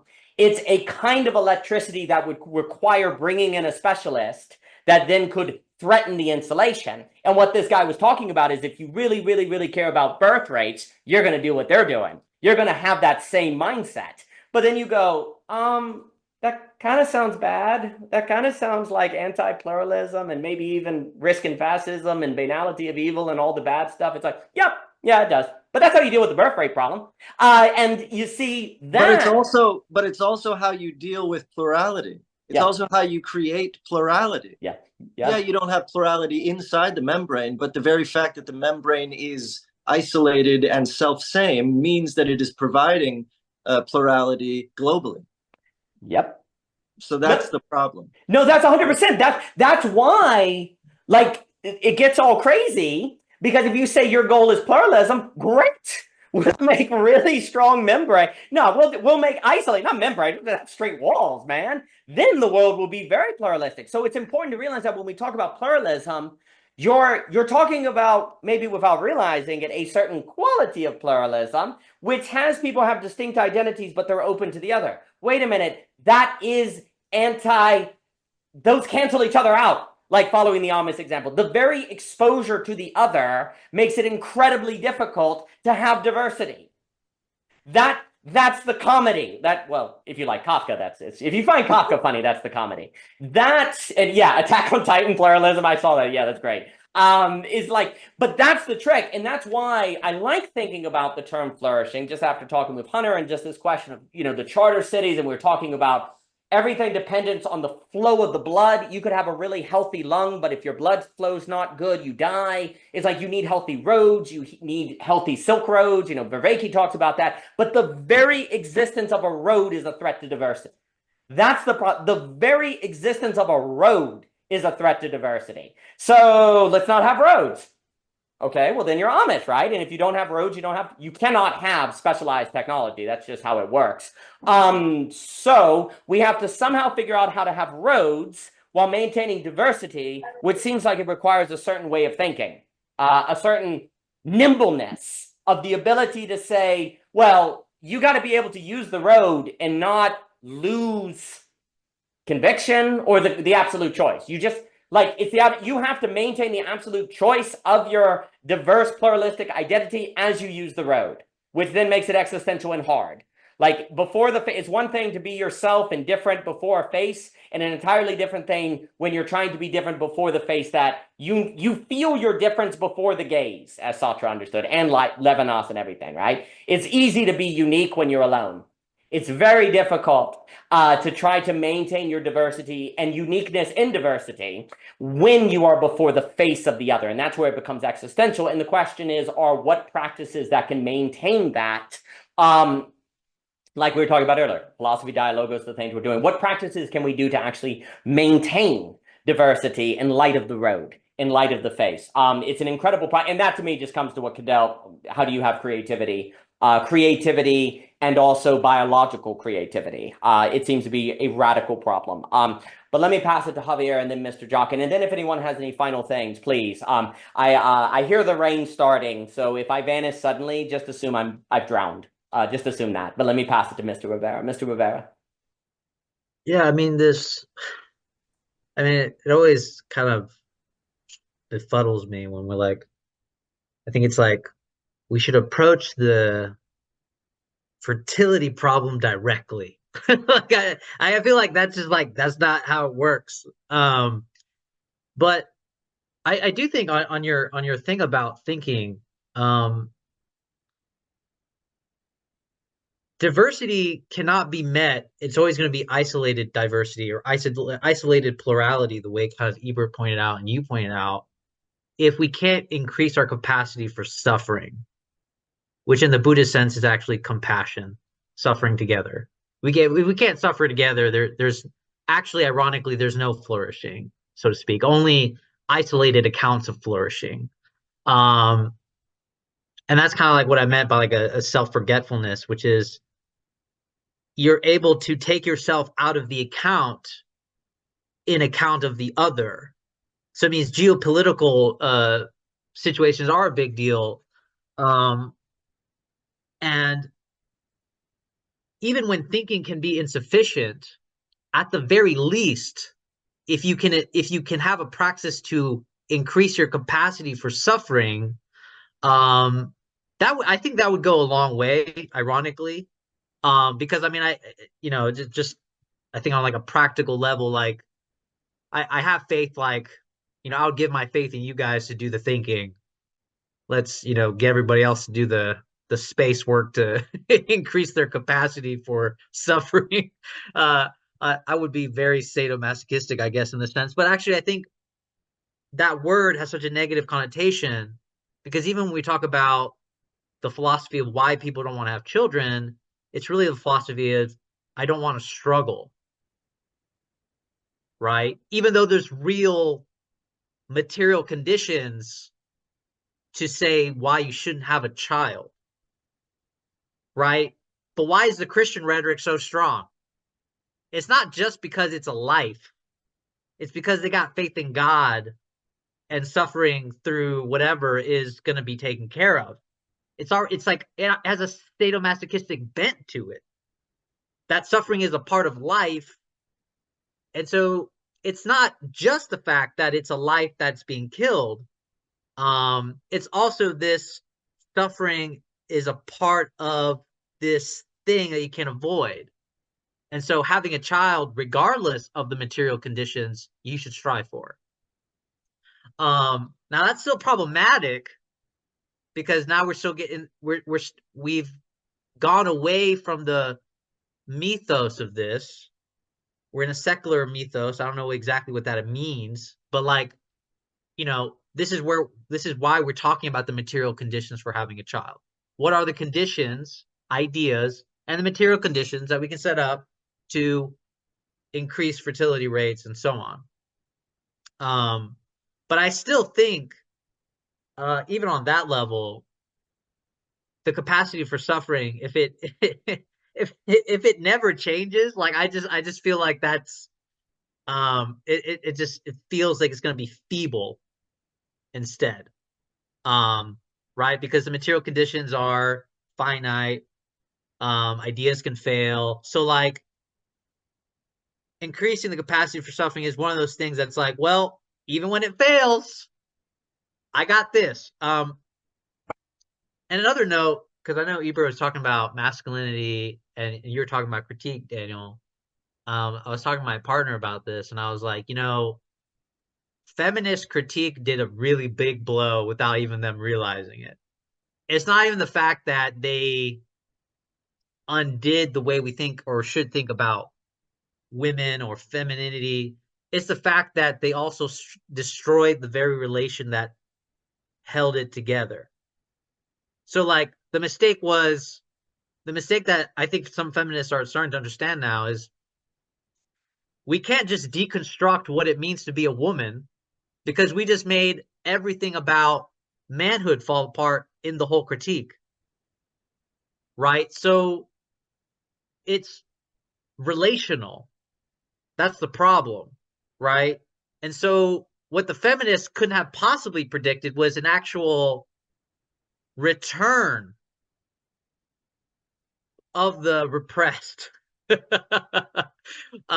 go back to a traditional masculinity because they didn't provide anything for that. They didn't provide anything. Not a single thing. And like, I think it's all good and well that we can think about women differently. The problem is that woman was attached to an idea of what a man is. And so when they deconstructed that, they also deconstructed what a man is. And so now you have these gaps you could say. And I saw Ebert's post on this, right? Like men are not actually returning to be more masculine. They're actually getting more in touch with their feminine, right? But even the red pill spaces critique this because they're saying it's not an actual critique against you, Ebert. It's just the red pill space are complaining that, oh, now men don't know who they are, so they're just being like wussies, they're like, they're crying, they're hugging trees, we need to bring it back, right? But like I'm not saying anything new here. Basically, I'm agreeing with you, Daniel, about the fact that when we have critique, there's without anything to really fill in the gaps, we're left with all these vulnerable spaces for people to come in, and Return of the Repressed is one of those. A call back to tradition is probably the most common move you could ever do, right? And it's weird because I feel like asking what a man is sometimes is like can be really neurotic. Because in my life, how many times do I ask myself what that question is? I'm like talking to you guys. Am I going like, oh, is this manly enough? Is this what it means to be a man? Do I do the dishes? I'm like, oh no, is this what it means to be a man? Is this not what it means to be a man? I don't spend my whole day questioning everything that I do, but it seems that way for some people. Which is why they're looking for guidance, looking for somebody. And this opens up the whole dialogue of Jordan Peterson, the red pill space is about dating. I mean, dating culture has really captured the fundamental gap that feminist critique decided to not address. They have completely the whole right has controlled the dating culture space so good now that it's like, if you're a man, you need to be a high value man. That's the that's the logic. But yeah, I'll leave it there. No, outstanding. I mean, when I read a book like The Second Shift, with Holstead, whatever her name is, which he's talking about like early feminist ideas on the notion of women actually were working a second shift. They'd go to work and have a second shift of taking care of the house. And there was a certain injustice there that tends to be related to the fact that the man is more likely just not to think about the things that need to be done at the house or things like that, right? So there's a notion of feminism that is valid, talking about the problem of the second shift. But it is also the case that it is hard to talk about female liberation if the woman is working because inflation and wages have stagnated and she has no choice but to work. And then it sounds like feminism, female empowerment is actually a rationalization of a stagnating economy, right? Like it is very difficult to separate. It's very interesting that the empowerment dialogue tends to correlate with collapsing wages and the fact that you can no longer, say, raise a family on a single salary and have 5 kids and plenty of vacations like you could at earlier times. Now, both people have to work in order to pay for, say, 2 children, right? But that's empowerment. Well, the issue is that I don't think you can separate questions of inflation from questions of feminism. Because once that is not taken into account, you really can't talk about any possibility of working outside the home as possibly being an expression of liberation if the economic situation is such where you are forced to do it, right? So there's a material reality that I would associate with inflation and wages that you actually have to address before you can even begin to talk about possibilities of forms of liberation found in in taking professional jobs, right? Certainly, if a female finds literally working, working at a shop or working as the CEO is in fact something that they find liberating, by all means, there should not be any cultural pressure against that, right? But very often it does look like that dialogue of empowerment is a rationalization and coping of collapsing economic realities that then are really hard to look at because they are structural. But if you can at least frame the fact that both the man and the woman have to work as actually a liberation, then you can more live with it, right? So I think it's very difficult with many of the liberation dialogues to tell to what degree they're the coping of an economic reality versus a certain sociological, perhaps, advancement on gender roles, right? Those things go together. And then, of course, there are people like Illich and so on and so forth that basically say, well, actually, if you go to the past in societies of subsistence, the man and the woman both worked at home, right? Before the modern division of labor. And the idea of the man leaving the house and the woman staying at home is actually a product of modernity that then made the idea of liberation the woman leaving the home as well versus the man come back to the home, right? It's interesting, the directionality is antithetical to previous forms that actually, funny enough, were in a subsistence society because you could hunt yourself, you were more enabled, you could cook, you could grow gardens, you had the land, you had the architecture to make your own place subsistence, so you didn't need to go out so much because you actually could sustain yourself. But as looking at the beginning of Marx or different things, after the division of labor and you're disabled and you don't have those abilities, and also asset prices are too high for you to afford land, it becomes impractical for you to have a subsistence life. And so then leaving the house becomes necessary for putting your house in order. The word economics, put your house in order. And thus the ideal is leaving the home now, but it's hard to not see that perhaps simply being a cope, right? Given stagnating wages, right? And so those are always interesting to bring into the forefront. And then, of course, it becomes extremely problematic when definitions of empowerment align with the interests of capitalism. Not to say capitalism is bad, but if indeed realizing your potential is becoming a CEO, making a lot of money, and you're an ideal man when you have a lot of status, oh, okay. So it's the cultural logic of the system that the better you participate in, the more you realize the fullness of your gender. That could be a propaganda move if one is not careful. And I personally, look, I think also too, it just makes me think of the barbaricism of refinement. You can never get from a why to an is. If you ask, what is a man? Why is this a man? Like a what can never get you to an is. That's Hume's understanding.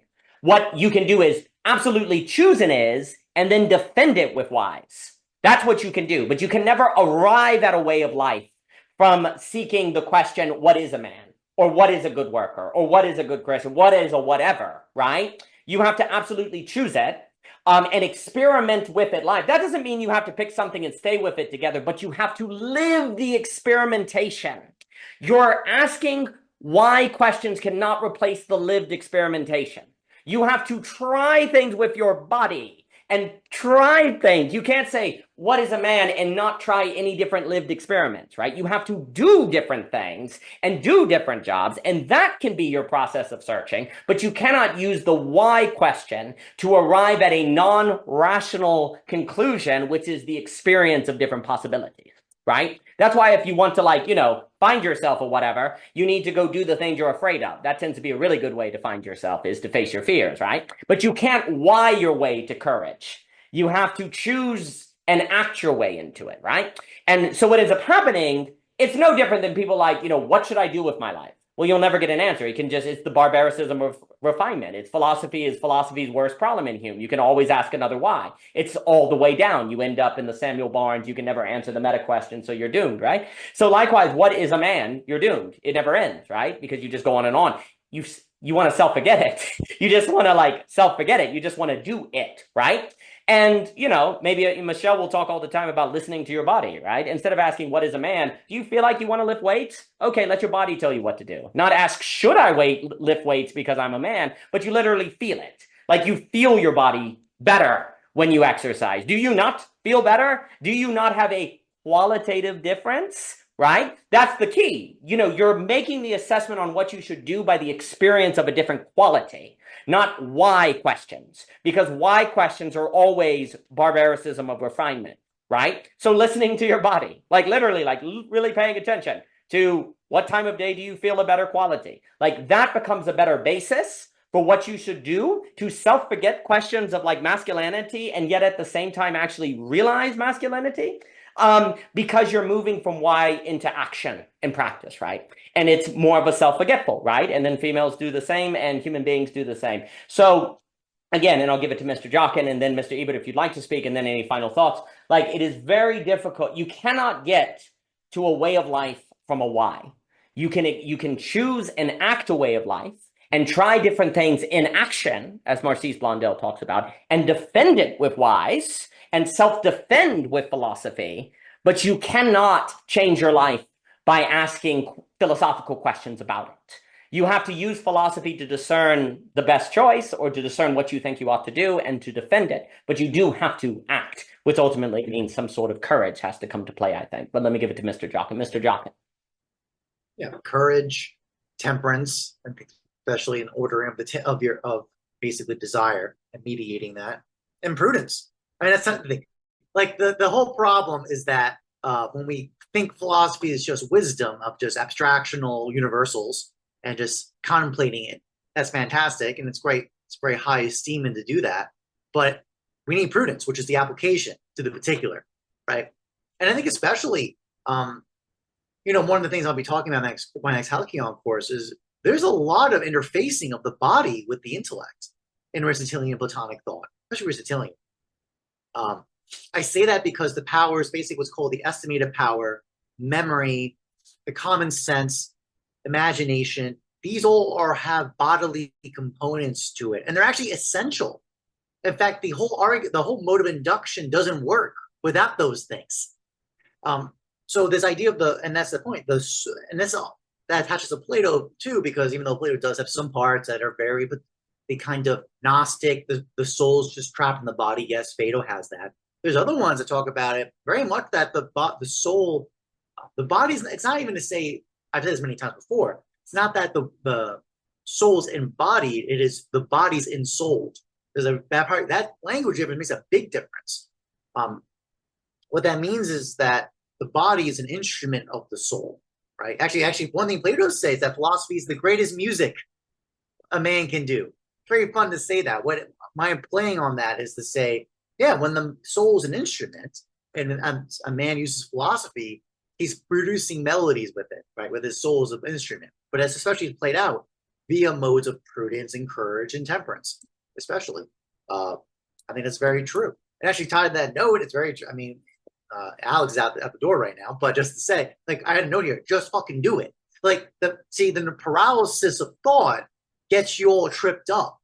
That, guess what? Just, you're going to do it.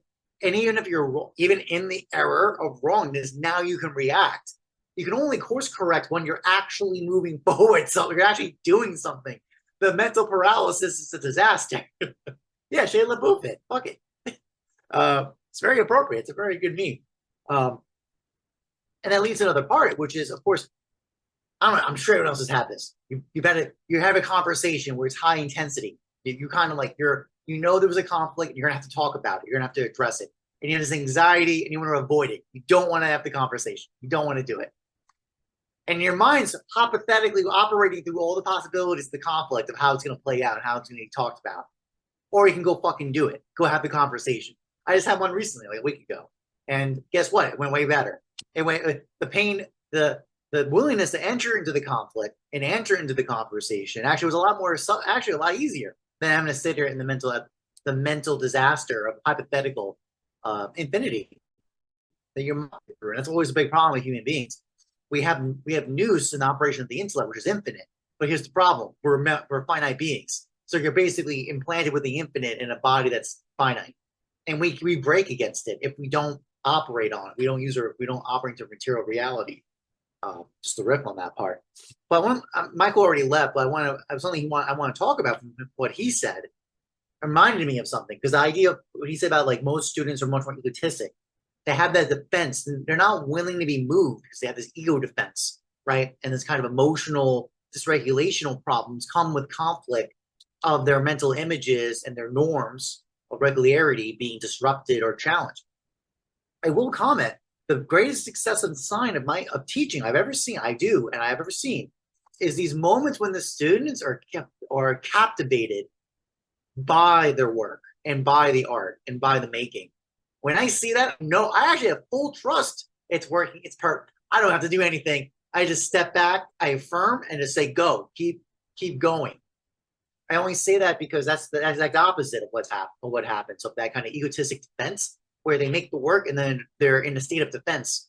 They just lock in and that's it. They're not moving with this thing. It's very different than when I know I succeed the best in my negotiation with the student in the critique format. It's when there's a break and they do a what if and they get captivated and they start seeing the moment. It's basically the campfire analogy. get a little kindling, a little fire, throw some logs on, throw some extra fuel to the fire, and then it lights up on its own and it goes. And then that's the joy. Then you get to just shut up and stand away, which is always a big problem. Some educators really want to put their hand in on people and like kind of get at them. You're strangling it. You're strangling the process. The ideal is that you do just enough to kind of spark and kindling the person, and they're captivated on their own, and they just go. And it's actually kind of amazing because you're like, why did you do shit? I do feel like that sometimes. I've talked to my colleagues about this point. It's like, what am I doing? Am I actually an educator? Am I actually doing anything of value? The answer is yes, especially if you can do that on a relatively consistent basis. You can't control that. That's because there's a variable in the subject that's going to be the one to move that, not you. But you can certainly do things to help increase the probability, right? As Daniel, you've seen many times. I think it also ties in very important, and I say that because you can set up the context. You can set up the conditions and the context for that kind of kindling and sparking up and motivation. Even simple things like basically behaving. Actually, a very common thing I've actually noticed, like online teaching. I'm very surprised about this. Many times, students do not see their other peers' work the entire semester. They have no reference to the other work being produced. One can make some arguments of maybe some value proposition, maybe there's some value in that. I'm very much against it, though. I'll tell you why. Because part of the critique format of a group social dynamic is to set up social motivations and movement of sometimes can be competitive energy. It doesn't necessarily have to be, but it's a certain reference point. I call it pacemaking. It's like running. There's like usually a racing. There's always a car that sets the pace for everybody else to kind of follow through. Not too fast, not too slow, but kind of keep moving. And ideally gets them built up in conditions so they can move on their own. Part of that, I do that myself. Besides the critique format, I do the work with the student. So as an example or model, right? I'm doing the work. I'm showing where to go. What am I thinking about? What are the kind of parameters of thought that are going into this? I'm bringing all this up to say the educator sets up a context and a parameter framework for that kind of sparking of flow, right? An idea that captivates the subject to motivate on their own. And you're like, oh, good, I'm off the races you go. And then ideally, you do that right. Some students, and that's happened to me, your whole life gets changed. Those moments can be absolutely change your whole life. That's right. Now, and the educator in question, whether they do, well, at best, they set the conditions, right, when that happened. I say that because things like childbirth and fertility rates, we have to be aware. That's because there's a social context. People don't. I believe, Dan, you can probably, you know economics better than me. I believe there's a strong correlation when there's significant economic stressors. Fertility rates go down. Meaning, when people don't have a confident belief in the future, especially that parameter of the future. It's true that, Javier, you're saying about like people don't want to suffer and X, Y, Z. I get that. That's a certainly valid point. But there is a correlation with economic pressures. When people don't feel a certain safety of confidence in the future, they don't want to have kids. They feel they defer, they shut down. I say this because like the Great Depression, for example, United States, there was a drop in fertility. As an example. Or when there's famine in earlier ages, those things you would see would happen. So what I'm getting at here is when we see Israel, right, it's kind of ethno-state. Effectively, ethno-states give you is that extreme sense of confidence. You have a strong barrier, strong parameterization, with a strong identity and confidence to operate into the future. That's what it gives you. Because I remember watching it was a fiction movie, but it was about I forgot the name. I apologize about the name, but I'll summarize it. It was a Hasidic Jew, culture in New York City, Brooklyn, that, long story short, the character wants to escape it, and via a turn of events gets to be able to escape to Germany. But she finds out she's pregnant because she was just married, and she escapes the marriage. And in the one act of sex they did have, she actually got impregnated. And they're in Germany, and there's a scene where that woman, that Hasidic Jew, who again rejects the culture, she's rejecting Hasidic culture, that way of life. The German doctor is just naturally presuming that there's going to be an abortion. And that character, the Hasidic Jew character, says absolutely not. And it gets presented the entire parameterization narrative. No, this child's not for me. It's for my people. We have to save the Jew. We have to save the Jews from obliteration. And in that plot, they use Nazi Germany as the mythology origin point of reference. because they were at the great other tried to obliterate them. That sets up a parameter, a dimension of understanding of who they are. And that childbirth is not, and look at that, under that context, that woman, she's unemployed. She, at that point, she was supposed to go, she was applying for like a scholarship for school to go for music, but it was not certain in any way. Look at this wild instability. Under normal logical parameters, she would absolutely do the abortion if you don't have a moral claim against it. But she opted not to. And why? This identity framework and this contribution towards that was what her motivation was. That's why I'm just kind of closing on that note. I'm bringing all this up to say, like, look at that parameterization that's occurred. She's been put in this container parameter, captured, that is significantly orienting her life, even as she's rejecting certain aspects of it. Very fascinating. I'll yield there. No, magnificent.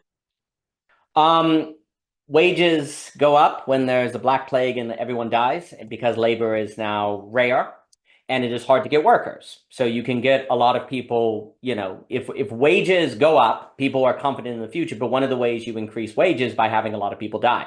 So when people are dying, wages are not high. But after all the death occurs, then actually there's a scarcity of workers. So they have to be paid more and wages go up. So wages can go up. But there's a key point to what we're saying. In normal peace times, just grant me that, in order to get higher wages, you have to create competition between laborers, okay? And how do you create competition between laborers? Strong membranes. You create strong membranes to where there is a limited access to the working pool. So you say limited immigration, maybe you have, this is, the guy at UCLA says, why is that there, and he's asking his entire paper, Earl Thompson, is based on a bizarre question. Why is it that wages go up when military spending goes up? You go, what? Yeah, if you really want to increase wages, spend a whole lot on your military, not the bureaucratic nonsense like tanks and jets, like actual material things, and have it be an active military. Spend a lot of money on an active military.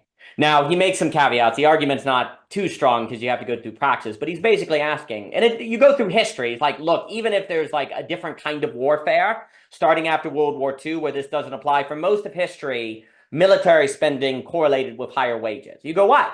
Because there was a stronger membrane that was being defended. The military was being grown precisely, good to see you, Rivera, precisely because there was a nation that the military was defending, which means it had limited access to people, so they had to pay more for the people there, right? So there's an interesting thing too, where if you say, well, I'm only, if you have a lot of businesses that say are kosher, for example, well, then you have a limited customer base and you have a limited workforce. So you actually have a scarcity of labor and wages can go up.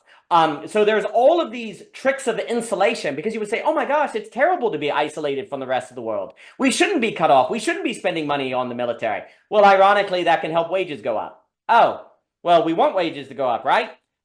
Yeah, but you can do that by creating strong membranes to the point where they're walls, right? And so there are all these counterintuitive realities that come up. We give it to Mr. Ebert. So there's all these counterintuitive things. Mr. Ebert. I was just going to say, I think you might be wrong about, I think there's actually inverse relationship between wages going up and fertility. In the sense that when wages are down, fertility goes up.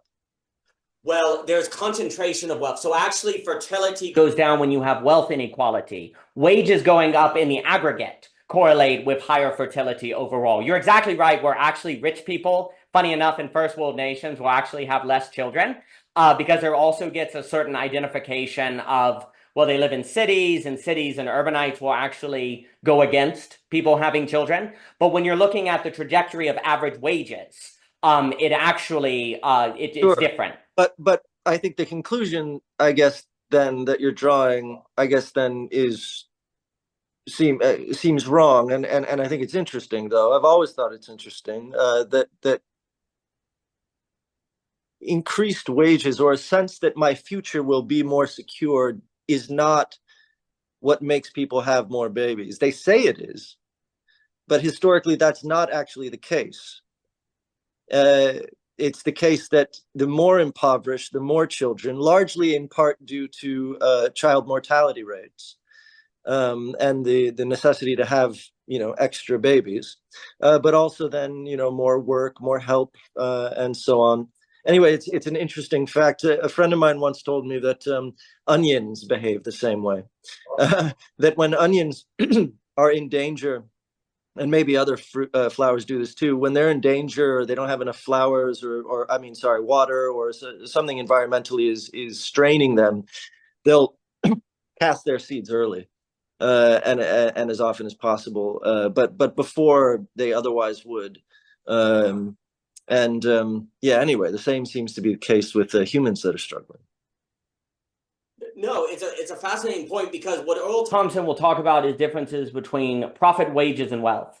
And how, like, what you have now in modern societies is radical increases in profits that do not necessarily get translated in higher wages, which you would assume it would. Like, if the overall GDP is up quite a lot, wouldn't that mean that there are actually higher wages? And what ends up happening is, when there's not competition for labor, no, the people don't need labor to get profits, so wages go down. And then, weirdly enough, high profits correlate with lower birth rates. Like, a more prosperous society actually has less children, but and that, weirdly, you would think would be exactly the opposite. Higher wages, this is the weird thing. Higher wages does not mean people is everyone, and this is an important point. It's all class. Higher wages does not mean actually you have more people in the upper class. It means you have more people in the middle class, which is the sweet spot of people having just enough money where they feel like they can support a marriage, but not so much money that they get into the status games and the culture of high profit where they don't have children. There is a weird middle zone between and what correlates with the spread of the class that tends to correlate with birth rates, which of course you always do have in third world nations. Just people have babies, like Africa. There's an argument to be made that, by 2050, what is it going to be? Like 1 in 3 people will be African, or some crazy number. I mean, you have those occur. So you have that. Earl Thompson's analysis, I should clarify, is to the question of first world nations that are able to manage to have birth rates. And it's ones that have higher wages, not just higher profits, because they have a higher middle class. And in a first world nation, it's important to find the sweet spot where people have just enough money to feel like they can sustain children, but not so much money that they actually, weirdly, there's some cultural thing that goes on. And honestly, it seems to be because this is what it seems to be. It's tied to insulation. When you become like super rich or you have high profits, you're a global corporation. You don't have insulation. And there's something that happens when people are not culturally insulated, where they are less likely to choose to have kids. Like, they're less likely to do it. Even if they're really wealthy, they just don't choose to do it. And like the guy in the Rut conversation was saying, there's people that posit, well, it's a status thing. Well, it's they don't have time for, they value their career more than kids. Like, there's all of these questions, right? But it's also extremely clear that you can make up for this anomaly by just having a strong, like, religious identity, like Judaism, that says you will have kids whether you like it or not. Like, and you just, even if you don't believe in God, like, the culture has an authority over you. You go, okay, and you just do it, right? So you can always have a neurotic structure, a big other, make up for the problem of the fact that higher profits correlate with less children, right? The question is, does it have to be that sort of big other structure? Is there an alternative? Maybe not. I'm going to pause and ask if that all made sense on the distinction between the kind of the profit and the wealth. Higher wealth does not mean everyone, has not historically meant everyone moves to the upper class. It means that the middle spreads, that helps people in a first world nation be more likely to have higher birth weights. Does that make sense? Yeah. I mean, I think I'm following. Are you saying though that the poor sectors of a first world country likewise, like, what happens to their birth rates? They maintain themselves as high in proportion to the upper class, which ends up low, or do they all sort of all ships rise or sink with the aggregate? So you can move toward poverty and actually recreate the insulation effect. But if you want to have high birth rates and high creativity and high prosperity, that's a circle that has not been squared. Because what ends up happening is, in first world nations, the tendency is to higher profit at the expense of higher wages, which then leads to this problem where you have to choose one or the other. you cannot get you're not getting economic profit. You're not getting a spreading of the technological successes to the people without sacrificing the biological well-being. So you do have, but then at the same time, it also depends on what you mean by poor people, because there's also the issue where it actually tends to be religious poor people that are more likely to have children, not just poor people in general. Then you have like single women make up the high majority of people that would be considered in the impoverished class. So there are also membrane factors that are at play when going through those economic realities as well. I think it's fascinating that the more well off you get, the less inclined you are to have children. I think that's worth thinking about. Yeah. Muse on what that phenomenology is. Oh yeah, no, and it seems to be tied to the more well off you are, the less insulated you are, and there's something about not being insulated that works against you choosing to have children, or the number of children you have. But that would suggest that the membrane is the key factor, like the strength of the membrane. Is it possible to have exposure to the other that doesn't simultaneously seem to psychologically and existentially work on you in a way that then makes you less likely to have children, right? And then, of course, someone like Jim Rudd and other people in the game would be like, well, it'd be great if population fell to 3 billion.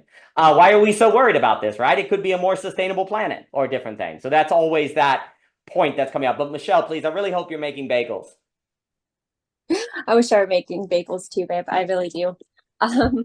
I'll have to make some more later. But yeah, I'm glad they turned out. But yeah, it's been a great conversation, and happy to see you all. And I was just thinking a little bit about like that insulation that you're talking about, Daniel, because I feel like actually with higher profit and wealth, I think that actually it kind of makes me think, and like I might butcher your terms, Ebert, so correct me, but like it almost feels like the stasis stuff, where like if you get really kind of, if you've got the wealth and the profit, you have a type of stasis that you're clinging on to. So you actually, in my opinion, have a type of insular type of thing going on for you. And you don't want that disrupted, really, to be honest. Like, I'm just obviously big sweeping statements.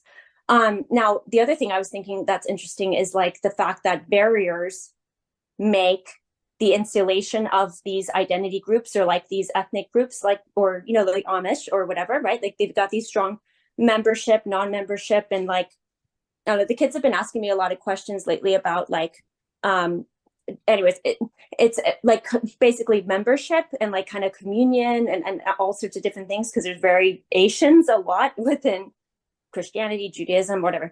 And so it's like, what does it really like mean to be a member of something? And when can you kind of make that decision? And like, aren't you already like the Amish kids? Like they're Amish, but they actually aren't actually bound to the rules that until they make their own decision to, be baptized. Was a whole idea. They're Anabaptists. Like this whole concept is like that you have to choose it for yourself, because then you can only know then what it really means and what it really requires.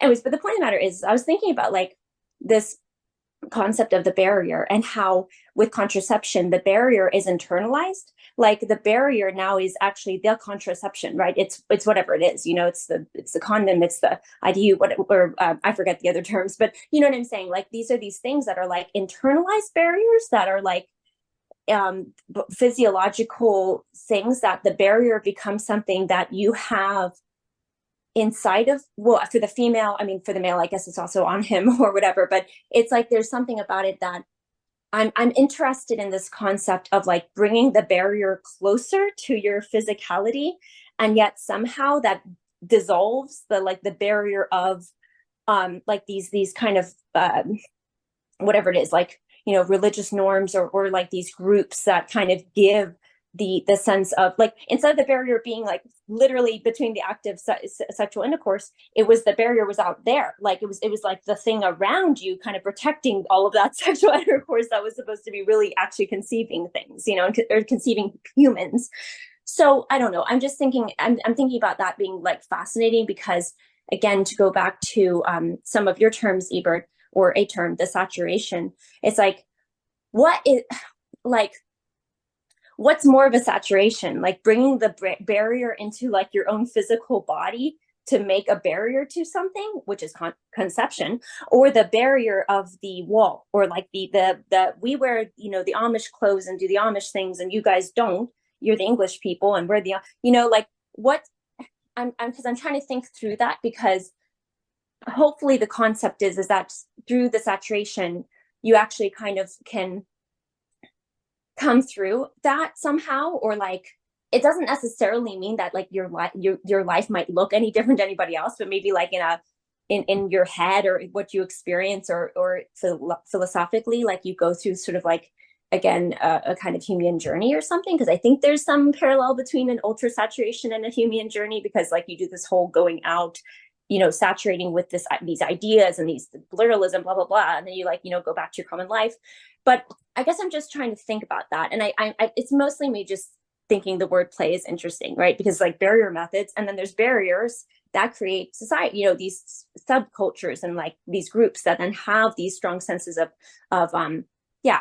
It's weird because, one last thing, the fact that like, okay, I am a Amish person, and I know that if my barn burns down, they're gonna we're gonna have the whole community out here the next day rebuilding it. Like I watched this documentary, and this one Amish woman said that was like one of the most, you know, like it was something she never really questioned too strongly what she did, but like after that she was like, there's no way, there's nothing that could have countered that experience for her, that everybody did that for her and her husband. Like they helped them so much, and just overnight.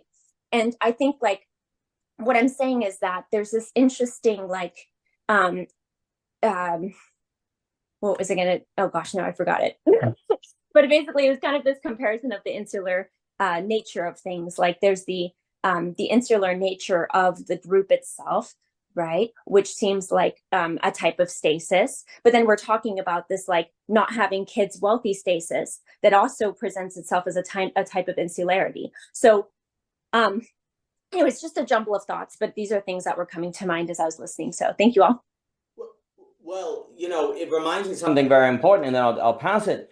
The factor that seems to be what's going on is that wages correlate with communal bonds. If everyone's wages are going up, then you have a stronger community, okay? And people are willing to have kids when they feel like there's a stronger community, or their neighbors are having kids, or they have friends. They don't feel alone, okay? You could almost break down the theory I have is that it's communal bond. There is something about profit that can actually remove communal bonds, okay? Like you can have higher profits and less community. Exactly. But when there's higher wages, then you can have more community, because you have stronger communities, and then people have time to hang out, right? And it's funny, because what this means is the key to me with freak theory, and whatever you do contains the other. So when you think that you're becoming like anti-insular, you're just creating a new insular, right? When you think when you think you're doing the thing that kills diversity by cutting yourself off, you're actually, in a sense, making a truer diversity, because you have a stronger self-identity, right? Everything entails its opposite. So it's if we word it that way, it's not even really its opposite. It's like it contains it. It is it. Like everything is always its otherness in itself over enough time, over enough scale, over enough situation, right? So if you move the barrier from the community to inside contraception, that actually there's still a barrier. It just changes the unfolding of the reality that you're situating. Michelle, what were you saying? Oh, no, I just, yeah, no, that's a great point. And I guess it just makes me think of order then, because yes, like the unfolding would then be impacted by the order, yes, of that situation. Yes. Right. Like wherever it's kind of located, or where this otherness is appearing, because, you know, the otherness with the barrier on the outside, and the full sexual intercourse is like the other is the child, right? The other is the unknown of the future, whatever. But like this, you know, I don't know. I guess I'm trying to locate like what is that for the otherness in the insularity of a you know, barrier method is, I don't know. I guess I'm trying to locate it a little bit better, but maybe it's just like, I'm not like that. I'm not like that, or something, or like I'm not those fundamentalists or something. Like maybe that's the otherness that is occurring there. But it's fascinating to draw parallels, because I think it can help both like create empathy and humility in that sense of realizing that, oh wait, that otherness is like both people are actually, they're not that different in some ways, but there are profound differences that should be acknowledged at the same time. Like we're not just calling, it's not just a relative thing. There are real unfoldings that are different. Like it does have different results. It does have different like consequences, if you will. And so, but yeah. Yeah, I was just going to agree that that I think the constraints tighten from community to individual. I think individualism's more prominent when you have more money, more independence, obviously, and you need your community when you don't have as much money. And so you have a saturation of community, which provides a sort of ritualistic sort of sense of. I mean, you see this. You can feel it when you move from one neighborhood to the other. I was in some basically white neighborhood in Hollywood, and I couldn't play my music late. I couldn't because people would complain or call the cops. And then I moved into a Mexican neighborhood that was like, Mexican. And they were used to being communal. And a guy, my neighbor, who was like a cholo, came up to me in the morning, was like, "Hey, I heard you playing music at like 4 a.m. last night." I was like, "Oh, I'm so sorry." He's like, "Nah, it was cool." I was like, "Oh, wow." So it was a totally different experience, much more open, and they were giving me their eggs from their chickens, and you'd never have that happen. Everybody has fences up. Obviously everybody has seen this phenomenon, and yeah, it constrains. I mean, I guess it's just super obvious what that is, how that relates to fertility and birth rates. I think is just that. You're thinking about yourself, right? Like, it's like, this is about me now. I'm independent. I would literally lose this membrane, like the membrane I have right now of me would be loosened and slackened to the point of like, I would lose that. And so it's off-putting to want to slacken that and rejoin double back to the communal. And then try and balance the communal with your individual. No, I can still be an individual and have the kids. It's like we're all telling ourselves that we can have both. And yeah, so I think that makes sense. Maybe we solved it here and now. Yeah. Well, to jump in, I mean, because I was going to say that what's happened is that capital has been moved from social to monetary. That's what happens when you're wealthy. Basically, things that you rely on social. When you're poor, you're relying on social capital to give you these kind of assurances and support, quite honestly. Even just and actually that ties into your note, Alex, and your point about basically the old attitude was making a lot of kids, high mortality rates, and also because there was your Social Security. You didn't have Social Security. Your kid's supposed to work the farm and take care of you when you get older. I'm from an immigrant family. We still have that traditional attitude of the children have a responsibility to take care of their parents, especially if they get sick or something happens to them.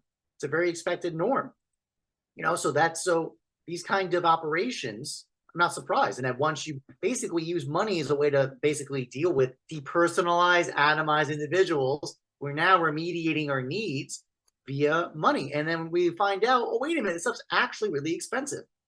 Childcare, for example, even things like getting a drive to the hospital or to the doctor's visit, those things add up. You don't realize it, but you realize all these small things the familiar gave to you, your community, your friends, that would help you out. And then you have to, if you try to convert that to a monetary exchange of capital instead of cultural, social, you realize it's incredibly expensive. It's actually very, very expensive. I think I'll note to bring up too is I have friends all my friends have kids right now. You have that kind of me, but it's like two parts of that. It's ironic. It's very tragic. Or I don't know. I think tragedy is the first way to put it, because the degree of isolation every one of my friends who have kids has is deafening. And by the way, it's actually really interesting dynamics. Like the meanness is not just the ones having the kids; it's also the grandparents. There are some grandparents that are like, ugh, they literally are not. They showed the kind of. It was actually interesting, the tension, because the children, like the child who had babies, was expecting the grandparents to want to be involved, to watch the kids, to help out, to contribute. And actually a significant conflict showed up when, no, they didn't. They literally thought those grandkids were just an inconvenience. of just like, oh, and I don't get to do my routine anymore. Very fast. I thought that was really shocking. And I was fascinated by that phenomenon personally when I got these reports from friends who were having kids and this was happening. Not all of them. Not old cases, but that larger part though is that in general, all of them are struggling with the sense of isolation, of like they comment a lot about because of the way they live and where their context is. They're not all having kids at the same time.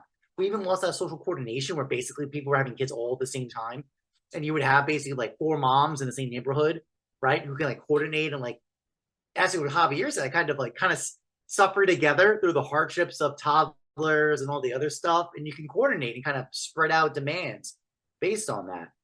That's gone, or like that's not as likely because you're just as likely to have a kid when you're 35, 40 as you are when you're 25. It depends on your geolocations, all the other parameters. There's no social coordination of when people go through a season of life and they happen to be together in the same geography. That's not only thing. Obviously, the whole point of Americans are notorious for our geographic subterfuge. We're just like, woo! We're just like a mass velocity. We're just going to shoot across the country, around the world. And people, it's funny, when people have kids, my friends who have kids who travel, that's all they said. They noticed that really strongly when they had their children and they were no longer near friends and family in that communal space. That becomes a very significant tax, like psychological tax on these points, just reflecting what we're sharing together. No, magnificent. And to me, if anyone has final things, I've really enjoyed this. I don't know where the 3 hours go. That's an example of flourishing, right? There's a certain quality of being captured by a different quality than captured by the big brother or something. The mystery, and I'm drawing on Earl Thompson's work at UCLA a lot on this very odd relationship between profit, wages, and wealth, where you would assume that when profit goes up, that wages would go up. And it is not the case. In fact, higher profits, higher GDP can correlate with a faster iron law of wages, as Marx say, where wages go down. And to me, what's important in the demographic conversation on the idea that first world nations have less babies, I think the distinction between profit and wages becomes very important because higher profit correlates with less birth weights, but higher wages do not. And higher wages seem to be better for a social capital and a membrane of your friends are doing it. Also, wages are different than profit in the sense of wages have a long-term trajectory. You believe that you can do this for 40 years and it will pull off. Profit is very, how do we beat the business cycle? It is very like quick, make your money, get out. There's a quickness to it that by definition is atomistic because you only make your money if you get out what? First. You have to get it first. And so there's a speed dimension, like a Paul Virilio speed to the profit gain that then automatically is more individualistic. And so there's an ethos that comes from that. So there's something about wages. Now, wealth is basically technology. And so generally higher profits can increase wealth for everyone. But the key is that wealth, if by that we mean, as they mean it, like a Dietrich McCloskey and all that, is technology and running water, it does not seem to be the case. That technology, it doesn't seem to necessarily have a negative impact on birth rates, but it's very difficult to get that reading because it's always rising basically with profit in the modern world. But it is certainly the case that wages correlate with social structure. Also, to the economic paradox, I like to break it down into subsistence and wage societies. Poor subsistence societies, meaning people where there's a lot of social bonds, where they don't have money, but people will take care of one another, they tend to have higher birth rates. What is an interesting question is the poor in wage societies where you don't have subsistence community. You don't seem to have birth rates that are higher in those kind of poor kids. So the poor in a wage society, like capitalism or commodity society, seems to be distinct from the poor in, say, parts of Africa because they actually have stronger social capital that can make up for the lack of the commodity form. So there are distinctions. You almost need a chart to kind of break it down and to look at the numbers in those ways. And I think that the question of communal bonds seems to be central to this question. And I think y'all have all said it very well. There's something also about speed, individualism, profit that tends to make a certain sort of atomistic individual thinking. And if you have a kid, it gets in the way of that. So I really appreciate what everyone was saying. I think also to Michelle's point, we cannot escape a barrier method. We're always making a barrier. Whatever we do, when we think we're not having a barrier, it's just moving maybe the barrier inside that frees us from something, but there's always a barrier. So there's always a membrane. That's where people like Bard and Rudd and all of them talk about membranics, and they think we need to think membranics, not, that's the main logic today as a sociological force and Dunbar numbers and all of that. It is basically, if that is the case, thinking is a business of situating, organizing, orienting, ordering. It's not true false so much. That's just very basic level. As you start moving to complexity from the linear, you're really in a business of architecture. You're really in a question of locating. Well, how do you determine where to locate it? It seems to be like, what trade-offs do you want to make and what quality of unfolding do you want? Not quantity, because it's always isomorphic, because every decision entails its otherness. That's why we keep coming like with freak theory, and it always entails its otherness. So quantitatively, you're always dealing with something isomorphic. So if that's the case, you have to really pay more attention to the quality, because that's where the power comes forth that empowers you to participate as a human being. So there's a qualitative question, which is a reflection of the architecture of the ordering and the situation. So where do you want to locate? Not the question of want a barrier or not. Where do you want to locate it? And how do you want to interact with it? And how do you want to live with it? And what does it look like? And you have to make those decisions.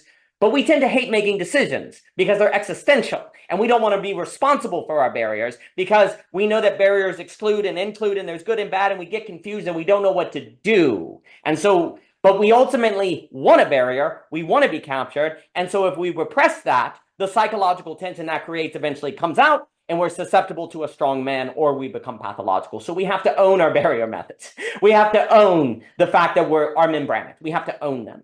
And in owning them and realizing you will always be dealing with a membranic of some kind, then the question is, what is the metric of decision-making per se and unfolding? It's qualitative.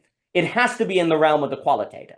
Well, if it is qualitative, then it also has to be participatory, it has to be lived, and it has to be done. And thought has to be in service of bringing you to the place of that qualitative. And it seems to be the case that if we're asking questions of what does it mean to flourish or to have flourishing communities, it seems to be tied to it is able to better incubate people to own the fact that it's qualitative and to get better at those qualitative assessments and to get more nimble to experiment with different orderings and different situations to determine what gives them the qualitative effect that they absolutely choose. Because it almost comes out, well, is it a better quality or not? It almost is like, you choose it or not. Choose it.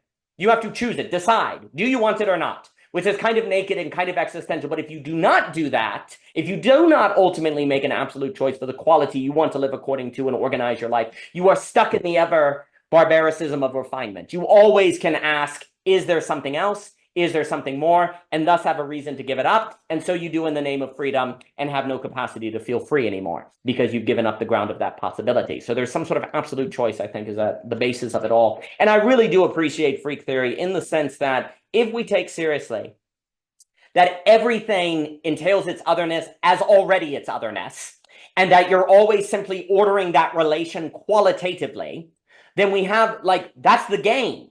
That's the game. Like, if X does Y to not be Y, the only reason X chose Y is because it saw a little X in it. Like, if X does Y to not be X, the reason it did Y is because it could relate to Y intelligibly because it contains some of the quality of X to make Y intelligible to it. Ha! That's funny. X does Y to not be X, but the only reason it does Y is because it can make sense of Y because it contains X. That's the joke of thought. We only relate to things that some degree contain the quality of what we have, which if we're making the choice to escape what we have, then we choose the option that most already entails qualities of the thing we already have. So you get a joke.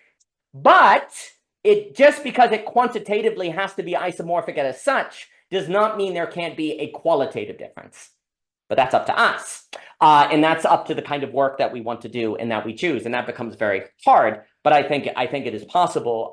But then that's cultivating confidence. That's cultivating capacity to have that kind of nimbleness.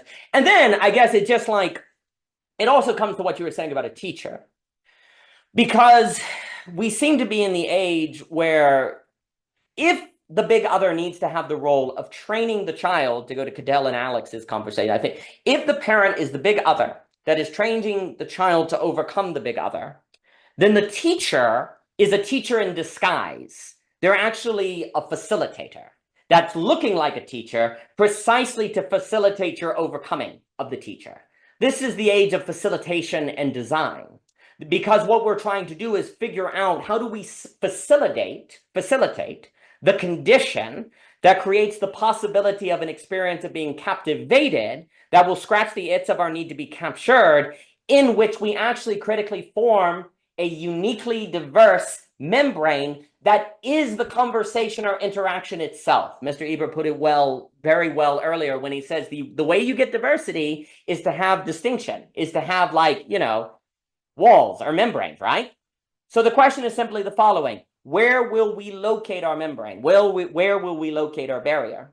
If we locate it, say, in the identity, we are Amish, then that's one choice. You can locate your membrane or barrier in the Amish. But what if instead we locate the barrier as what emerges, say, in a conversation like this, or a dialogos or circling, where the barrier is, in fact, every conversation is the only conversation that will ever be that one. It automatically has a certain barrier to it precisely in its specificness. And what if, in fact, where you're trying to locate diversity is in the uniqueness of the quality of different interactions that facilitation and work has made possible, that then the diversity is the experience of relationships more so than identity? That may begin working us toward the possibility of having a feeling of insulation in membranes that also may make us confident to have birth rates that is not based on the membrane of identity that can be cutting off from the road, because you're locating the membrane in the uniqueness of the interaction, say, of us today in the discussion, where the discussion and the relating and the commitment to that constant relating according to that quality becomes the unique membrane that is the source of diversity, versus the identity that becomes the source of that you then defend with a membrane. Because precisely in interacting, you do make a barrier, but it's a barrier of which is a result of the quality of the relation and interaction. And the difference is the quality, and it is captivation.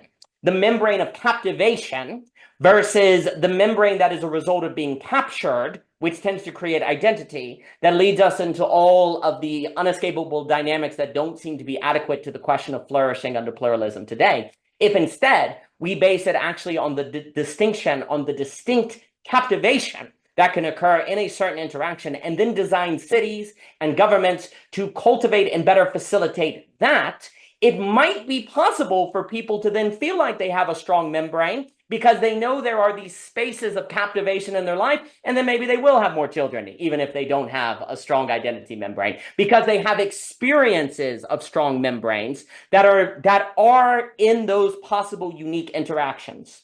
And that may actually help people scratch the itch. And also, too, if you knew that it was possible to have conversations of a certain quality, to have 3 hours pass and not know where it goes by, to have friendship. If you knew these things were there, and you knew that any children you have would have the possibility of being part of that, and that social capital was there for them, it might help create the confidence that there actually are people in this world that your children can be born and be part of, because you've had the experience of being part in them. And even though you don't have the membrane of an identity, you still have the qualitative experience of a membrane of people that are there, that you're living your life with, that actually feels like it's giving rise to something that matters, because you can feel it when you do it. So thank you all for being here this evening to make it possible.